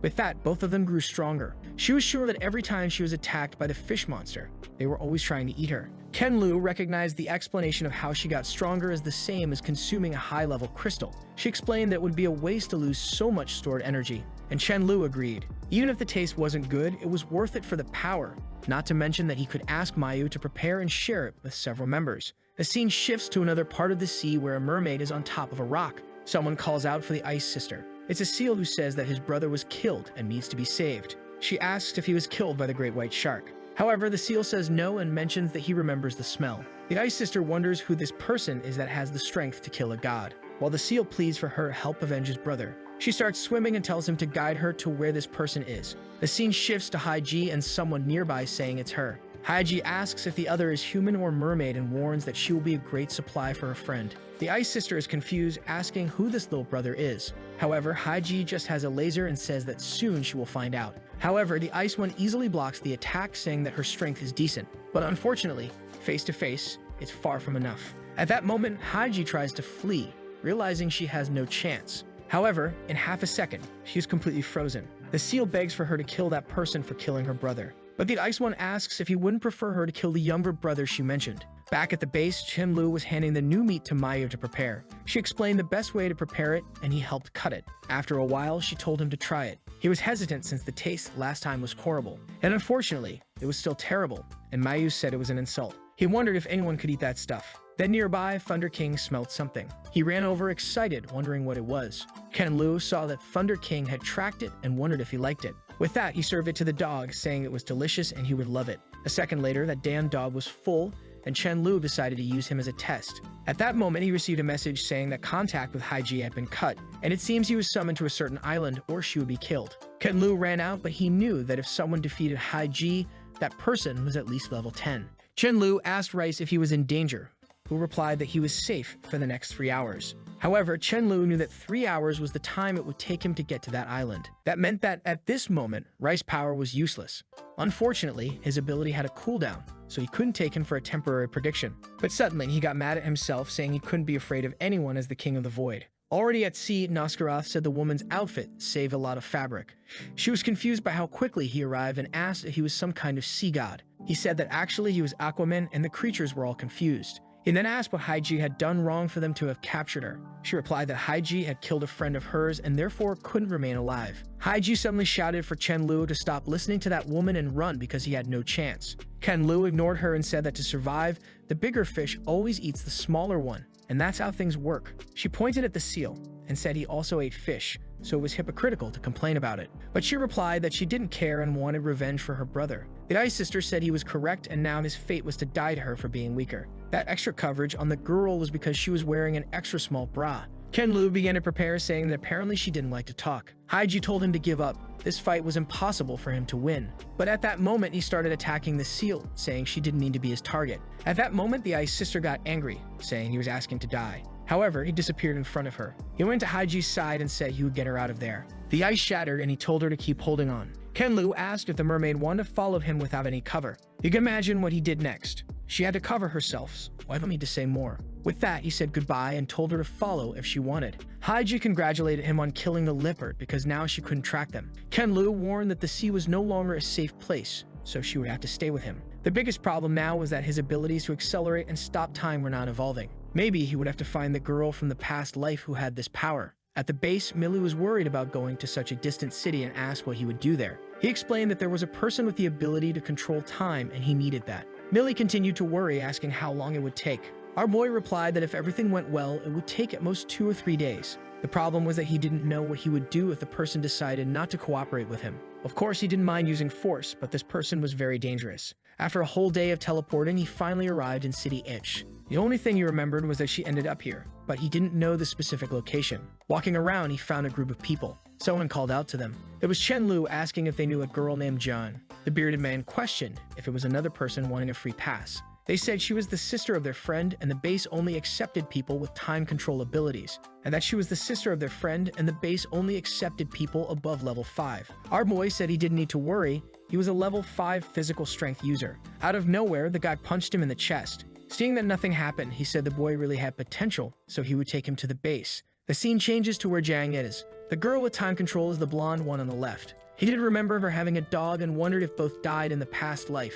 Interestingly, if she was already at level 6, it meant she had the potential to reach the king level. That same night, he went and stole all their supplies. Of course, he also stole her dog to leave the girl in panic. The next day, everyone was scared, wondering how everything had disappeared. The girl said her dog had also disappeared, and her father said it was the end of the base. On the first day, everyone had to go out to collect resources again. However, on the second day, many were already giving up on that base. Jiang told her father that everyone was giving up and asked what they would do. At that moment, a guy brought bad news. He said that some neighboring bases found out what happened and were now planning to attack them. Jiang asked if that was possible, and the guy explained that they had some level 7 users. However, her father said they would defend that place with their lives. He told everyone to contact all members, and that today they would fight to defend it. Chen Lu wondered if he had only accelerated the girl's death as it happened in the past life, and also if she would be able to use her time ability to win this fight. But he started hitting himself, saying it wasn't necessary to let her suffer so much. Since he was there, he would ensure the battle was won. Her father said Jiang would use her power to take down the strongest guy on the other side, and everyone said they would win this easily and that it was disrespectful for them to be attacked. A guy came to deliver a message, and the leaders said for them to go meet the enemy. When his body started to inflate, he said goodbye to everyone. Suddenly, poison surrounded the entire area. The father was shocked that he was betrayed by someone who had been with them for over a year. Jiang asked what happened, and he said they were being betrayed by several people. The people commented that the poison had halved their power, so what would they do? Until Chen Lu appeared, saying there was no need to panic. He was enough. The father told him to stop hallucinating because he was just one against over 1,000 people. But the boy just told them to close the gates and warned that if he could take down everyone, Jiang would die. The father told him to stop being reckless and just asked if he could buy some time. Our boy thought that in the past life he let this place explode, but this time he would help them defend. A guy holding a baton with an army appeared in front of the city, saying they would take that place today. Suddenly, Chen Lu appeared in front of everyone and said that the guy must be Hao Yu. The enemy was confused since Chen Lu was flying in front of him. The father, on the other hand, didn't understand since theoretically, he was supposed to be just a level 5 physical strength user. The leader pointed and told them to kill him in the air. However, Chen Lu replied that they would be the first to experience his large-scale ability. He sent spatial attacks that condensed the area. When they touched the ground, it created an explosion. The chief defended himself, saying his earth shield was impenetrable. However, Chen Lu prepared another attack and questioned if he really thought that was all he had. He then sent a barrage in his direction, causing the guy to fall to the ground. From atop the wall, the daughter couldn't understand how someone could be so strong. And now the father could understand why the boy was so confident. The chief prepared himself again and said that Chen Lu was courting death. Our boy realized that the guy had the power to manipulate gravity. He managed to defend himself, and Chen Lu said it seemed he was better than he had thought. He approached, saying that he had indeed managed to save his group, and he advanced towards him, saying that if that was the case, he must have a high-level crystal. The guy once again activated his gravity power to try to defend himself. However, Chen Lu just broke through with his hand and told him to stop trying so hard. He warned that the crystal he was carrying now would be his. At that moment, the chief's body fell to the ground, and the father said that crystal was what Chen Lu was looking for. The chief's body fell to the ground, and the father said that the boy seemed more dangerous than they had imagined. A guy next to the father said that Chen Lu seemed interested in his daughter. At that moment, the father got excited, saying it was very good news. If the boy was really in love with his daughter and was so strong, there was nothing to complain about. Even if he died in that place, he knew his daughter would have someone to protect her. Our boy didn't waste words, just approached her and told her to come with him.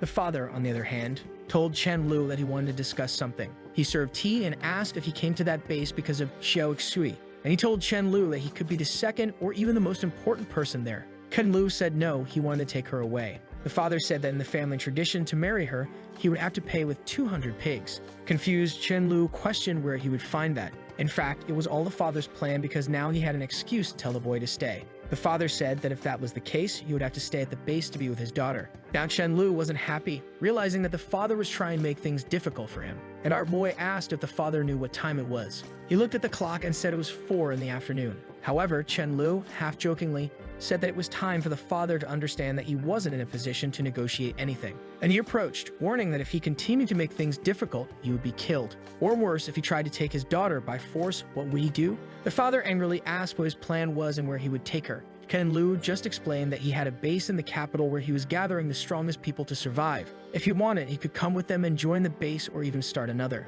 He had no ill intentions, but he would take the girl at any cost. And before leaving, he warned that soon that place would be flooded, so it was best for him to leave anyway. At that moment, he ran into Zhang and said he was looking for her. Chen Lu, like a psychopath, told her to try to stop him. She explained that her ability wasn't to stop people, but to control time. However, he ignored what she said and told her to try. He realized he couldn't move at all, but his abilities still seemed to be functioning. Unlike the past life when even his thoughts were accessed, now he could maintain consciousness. Maybe it was because he also now had a time ability. He started moving again and told her to try again. Seeing that she could only stop him for 3 seconds, she realized how strong he was. Exhausted, she said she could only try one more time because it was very tiring. At that moment, Chen Lu was surrounded by a void aura. He broke her ability and said it seemed that's how it worked. Unlike the past life, now not even someone with time control ability could stop him. He then turned and told her to go rest as he had things to resolve. The scene shifts to a girl holding a badge towards the moon. She celebrates for finally creating a perfect copy. Her name is Yusai Ying, and she is seeking revenge on someone who has a base in the capital.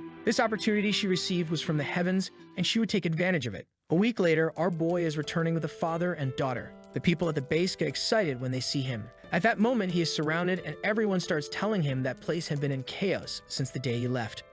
Chen Lu is startled when they mention a woman invaded that place. He knows that someone created a fake copy of the badges that Long Yu made. The problem is that it was too quick, so it doesn't make sense. At that moment, Mylan comes running, saying that he finally returned. Seeing this, the poor new girl gets disappointed because she already wanted Chen Lu for herself. Millie apologizes for letting things get to that point. However, Chen Lu says it's okay, and he also didn't expect they would manage to do something like that. Myling then informs him that they already captured the woman, and Chen Lu says he will take a look. He approaches the white-haired girl and asks how she forged that identification. She says copying the appearance is false and used the fame of Chen Lu's base to destroy another. Our boy questioned why she went so far to kill those other elders. She explains that the leader of the base she invaded wanted to force her to use certain things and even killed her brother. Chen Lu seemed indifferent to her sad story and said she would be executed in a week. He needed to do this publicly so that everyone would understand that copying the crest of his base meant death. At that moment, someone came running and informed Chen Lu that they were bringing in a strange body.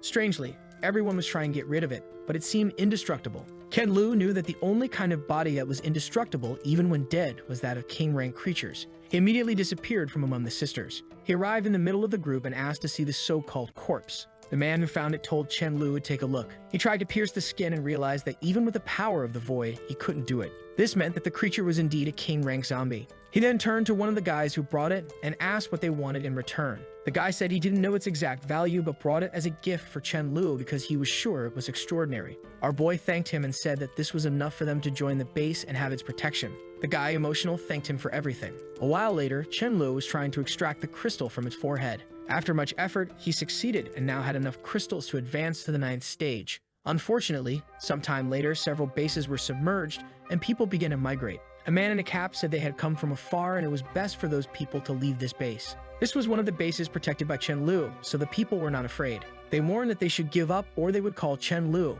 who was a level 9 awakened. The man heard the name of the city Chen Lu was in and wondered if it was possible. However, one of the guys from the base knew that Chen Lu was far away, so it might be better to give up for now. He then turned to the invaders and said they would give up, but the plan was not so simple. As soon as the people left the base and were evacuating, the man said he was tired of this. He cast a void spell saying he just wanted to avoid future problems. A tornado began to kill everyone, and the man asked why he wasn't keeping his word. With that, everyone evacuating was killed. They remarked how naive they were to have believed that. The man in the red bandana said the people in this region were very weak, but someone on the ground challenged him to go to Chen Lu's city. The man stepped on him, telling him to shut up, and the guy with the bandana said they would have to check out this city of Chen Lu. Meanwhile, in another part of the city, a girl named Lin Weiwei said she never imagined she would return to this city. 2 years ago, she had encountered a stray dog and had cut it. She regretted doing that, and if she could find it again, she would make peace. Clearly, she was the one who cut Thunder King. I don't know if he will forgive you, my friend. At that moment, a friend came and informed her that they had found information about the strongest person in this place,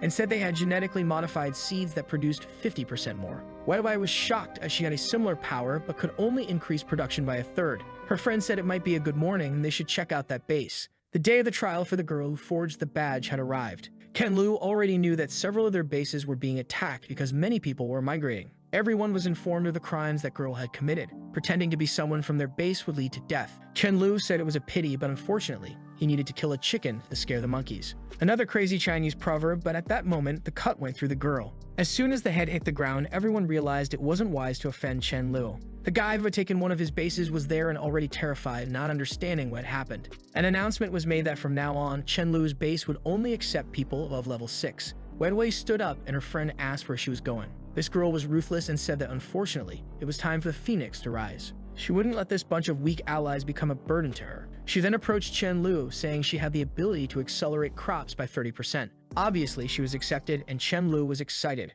She was welcomed to the base. Thunder King was nearby, wondering if they had returned from the meeting. He stopped suddenly, startled. The voice he recognized was very clear. He remembered many years ago when he was exhausted and lay down in some boxes. He slept there, all cute, wanting to rest and warm up. Then Wei Wei appeared and asked how a dog had gotten there. At that moment, she pulled out a blade, saying she was in a bad mood and it was a perfect meal. He barked, but she told him to be quiet. Thunder King wanted to apologize and say he only entered because he was freezing. However, without mercy, she cut him. He saw a chance to bite her hand, and that was when she cut his face. The poor guy ran away desperately, and now he remembered exactly who she was. He prepared to attack, and the guy next to him asked what the problem was. At that moment, Chen Lu appeared and asked what was going on. Wai Wai behind him said that the black dog was very scary. He seemed to have lost his mind, and all Chen Lu noticed was that he had the intention to kill her. Rice explained to Chen Lu that it was she who cut off his ear and attacked him multiple times. He wanted to know if Chen Lu's promise to avenge those who hurt him was still in effect. Immediately, Chen Lu turned to Wai Wei and asked if she had ever cut a dog's ear. She was frightened, wondering why he wanted to know this out of nowhere. She started lying, saying she would never do something like that. But Chen Lu didn't care and said he didn't need evidence. He just asked Thunder King if he wanted him to do it or if he wanted to handle it himself. Wei Wei started crying, saying that at that time she was mentally unstable and lost control. However, Rice said that while God may want to forgive, Thunder King's duty was to send her to him. Desperate, Wai Wei asked if she was really going to be killed because of a dog. Ken Lu completely ignored what she said and just asked Thunder King if he wanted help. He began to activate his electric power, and she just begged to be spared. However, he immediately attacked. The poor girl fell to the ground, begging for her life. Ken Lu noticed something was wrong. She seemed to be awakening another ability. Thunder King was excited about this, since it meant she would resist for a while longer. However, suddenly she was enveloped in a red energy and told him to stop. She seemed to have turned into a monster, and Chen Lu had no idea what was happening. He just extended his hand and said he would send them both to another place. With that, the woman and Thunder King were teleported to another area of the base. Ken Lu was just interested because she seemed to have awakened something like darkness. Meanwhile, Thunder King was attacking using his paws and tail. He was impressed that even though the dog was at level 8, it seemed to be doing nothing. And the monster asked if that was a massage. Thunder King continued attacking, but nothing seemed to have an effect. And Chen Lu noticed that his strikes were getting stronger. Thunder King wasn't giving up, so it was probably a cursed-type creature. The monster continued asking what was happening, and Thunder King wanted to understand why he seemed to be getting more exhausted. He then leaped to deliver a final blow that would finish her. However, Wai Wei delivered a blood swipe, and Thunder King stopped. The poor Thunder King tried to get up, telling himself that he wasn't weak. He had to beat her face to face and finish her off alone. Chen Lu noticed that Wai Wei seemed to be absorbing part of Thunder King's powers. Wai Wei warned that she would now return all the suffering he had caused. She crouched down, saying that everything he did was useless. She kicked him, calling him the same useless dog as before. The poor dog was thrown to the ground, and Chen Lu was startled, but then he stood up, this time with a purple aura. The thunder, instead of coming from him, came directly from the skies. Her entire body seemed to be exploding. Ken Lu was shocked. That power was greater than he expected. He quickly ran to help the poor Thunder King, who had fainted. Exhausted on the ground, Thunder King said that if Chen Lu didn't help, he deserved more points. But our boy seemed more interested in this purple thunder that he used for the first time. Thunder King started blowing from his mouth, and now it seemed he also had the ability to create a tornado along with electricity. He launched an attack, creating an electric cyclone, and Chen Lu was impressed. The only thing he couldn't understand was why he suddenly awakened these abilities. However, if this happened now, he had to take advantage of it to strengthen Thunder King's new power. But now he was starting to get scared of becoming weaker than this dog. Out of ego, he challenged the dog to a race, saying that if he won, he would earn 100 points. Of course, he wouldn't use teleportation, so he had some chance. They both started running to compete, but the damn dog was much faster than him. Chen-Lu felt desolate, realizing he was really going to lose to the dog he had trained. But when Thunder King was about to enter the door, Chen-Lu used the Void Banishment. The dog was sent far away and Chen-Lu declared that he lost. Obviously, Thunder King complained that he used the ability, but Chen-Lu said he never promised not to use Banishment. In the mansion's garden, Rice showed a strange flower that had bloomed there.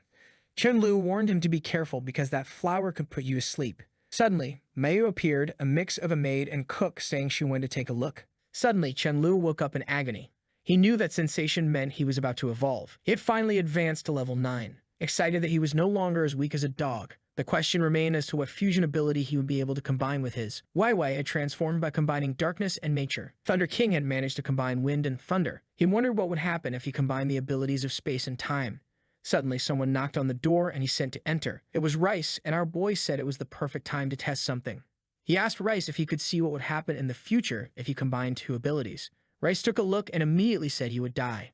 Chen-Lu was shocked and Rice begged him not to try that, not even for a second. Our boy lay down, saying that if that was the case, it was obvious he wouldn't try it. But he wondered if it would be possible at level 10 or maybe at king rank. Next day, he was hunting in the forests and heard about a woman who was turning everything to stone. He immediately thought it was that ice elder. In the region, he found a girl flying. It was the ice sister again, who was more afraid of Chen-Lu destroying her clothes. She preferred to run away than to be stripped by this psychopath again. Chen-Lu was surprised that the woman stronger than him was fleeing. He ran after her, telling her to give up. He grabbed her and said he wasn't a bad person and told her not to be afraid. But she called him a pervert and told him to take his hands off. Our boy told her to calm down, he just wanted to talk. But she said to stop trying to force her into doing things. Chen-Lu said that if she didn't calm down, he wouldn't have been able to do anything. And that if she didn't obey, he would indeed do what she feared. She pulled out a bow and arrow and said if he tried that again, this time he would die. Suddenly, a blue jellyfish came out of the sea and said it was looking for both of them and told them to come with it. Chen-Lu was excited since 2 level 10 creatures would be perfect for him to start evolving.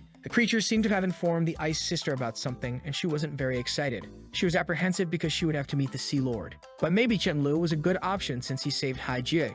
She pointed at him and said he would have to help her. Our boy was startled. He wanted to kill everyone, not become friends. But being the good liar, he said he loved helping people and would assist her with whatever the problem was. She then said her friends were taken by the great white shark. Chen-Lu knew that if it was someone she couldn't handle, it was probably at least at king rank. The monster wasn't just strong, but had subordinates, so he had no chance. The jellyfish kept insisting, saying that if she took too long, it would go to save the friends itself. She turned to Chen-Lu and asked if he would go. He agreed, but the plan was to disappear if things got complicated. The scene shifted to the sea god's temple. A seal appeared and said they had brought a friend who would help him in the fight against the ice girl. However, this weirdo just says it's a shame they think he has any problem defeating someone like her. Another one appears and says that the hostage they had unfortunately took their own life. The seal, scared, asks what they will do now that they don't have a hostage. The guy just says it will be more convenient, and they will eat this person. The dolphin sends a message to the Ice Sister, telling her to give up and not try to save him. Suddenly, she starts crying next to Chen-Lu. He asks what happened, and she explains that her friend is sacrificing himself. In a fit of rage, she starts swimming, saying she will seek revenge. However, Chen-Lu teleports and tells her to stop because it will only get her killed. But she ignores him and keeps swimming, saying she doesn't care. Once again, he teleports and tells her to stop, asking how she plans to defeat him. The jellyfish warns that this situation is very dangerous and it's better to flee. Chen-Lu turns to her and says that revenge is a dish best served cold. He may not be strong enough now, but in a year he will easily defeat this so-called sea god. All he needs is her help, and soon they will succeed. Crying, she scoffs, saying he can't even defeat her, so how will he do that? Chen-Lu only warns that soon she won't be able to beat him. She says that if that's possible, she will let him do whatever he wants. With that, our boy starts pulling her out of the sea, thinking that now he's in luck. Suddenly, Thunder King starts speaking and asks how many points he will get for 7 crystals. Chen-Lu is startled and asks since when he knows how to speak Chinese. He tells the dog to repeat and starts saying 7 and 8 crystals. Give me the points. Our boy gets excited and calls everyone to see that he has a talking dog. A while later, our boy meets Dahai, who says he has some information. He talks about a woman named Lu Tianzu, who has over 620 subordinates and an Earth-type ability. Chen-Lu remembers that she was the only person of nature who managed to reach the king rank. He knows she's a good option because she isn't an idiot and isn't too ambitious. The list Dahai gave also has information about a certain Hook Sangfeng, who seems to have killed a lot of people and has over 2,000 subordinates. Chen-Lu thanks him and says he will have to take a walk. The scene changes to Lu Qianzu's base. The guy who wants to defeat Chen Lu introduces himself and says he wants to talk about something. He says that unity is strength and asks if she wants to join forces with him. She just responds that she will consider it. The guy, realizing that she didn't even ask what he had to offer, knows she politely refused. He questions if she did this because of Chen Lu. Impressed, she says yes and is considering partnering with him. The guy gets angry. Not only was he rejected, but she also revealed interest in someone else. Suddenly, someone shouts, warning that a bunch of zombies is approaching. The guy has the idea to help her and gain some moral high ground to make her join him. In front of the base, a zombie is leading the invasion attack. Of course, it's Chen Lu's creature, which he's surely sent to do this. The guy with the bandana appears and tells the creature to stop being arrogant. He prepares a spell in the air, and the zombie says he wants to see this power, while the other subordinates are being beaten up. The guy sends a storm wave, telling everyone to die. However, the zombie easily rides the wave and approaches. Someone sends a phoenix attack, telling him to move aside. The blow hits Chen Lu's subordinate squarely. However, once again, he walks through the attack, saying it is too weak. He grabs the phoenix, which starts trying to escape. She detransforms and falls to the ground. Obviously, it's Tanzu, unable to flee. A while later, it seems the zombies took her somewhere else, and one comes to inform that Chen Lu's people have arrived. The guy is scared, and she wonders if these zombies are part of Chen Lu's base. Armoy arrives on the scene and realizes he arrived just in time. Stylishly, he says to himself that she doesn't need to be afraid, the hero has arrived. She's impressed that just his presence made all the monsters flee. Immediately, she throws herself at Chen Lu, begging to join his base. Our boy is impressed by her determination and says he accepts. He explains that not all her members are level 6, but she doesn't need to worry, they can stay in other bases, and he guarantees that no one will harm them. Chen Lu sees the guy with the bandana and asks if the spies were sent by him. He warns him not to have any wrong ideas or his end won't be peaceful. With that, he leaves, telling Chanzu to go with him. Humiliated, the guy gets angry, saying he will find a way to get revenge on Chen Lu. However, upon returning to the base, there is a giant black hole above the entire city. No one has any idea what it is, and they wonder if it's a premonition of like this video that helps Mamoru make more juicy content for his viewers. Activate the cheeky little bell, and I'm out.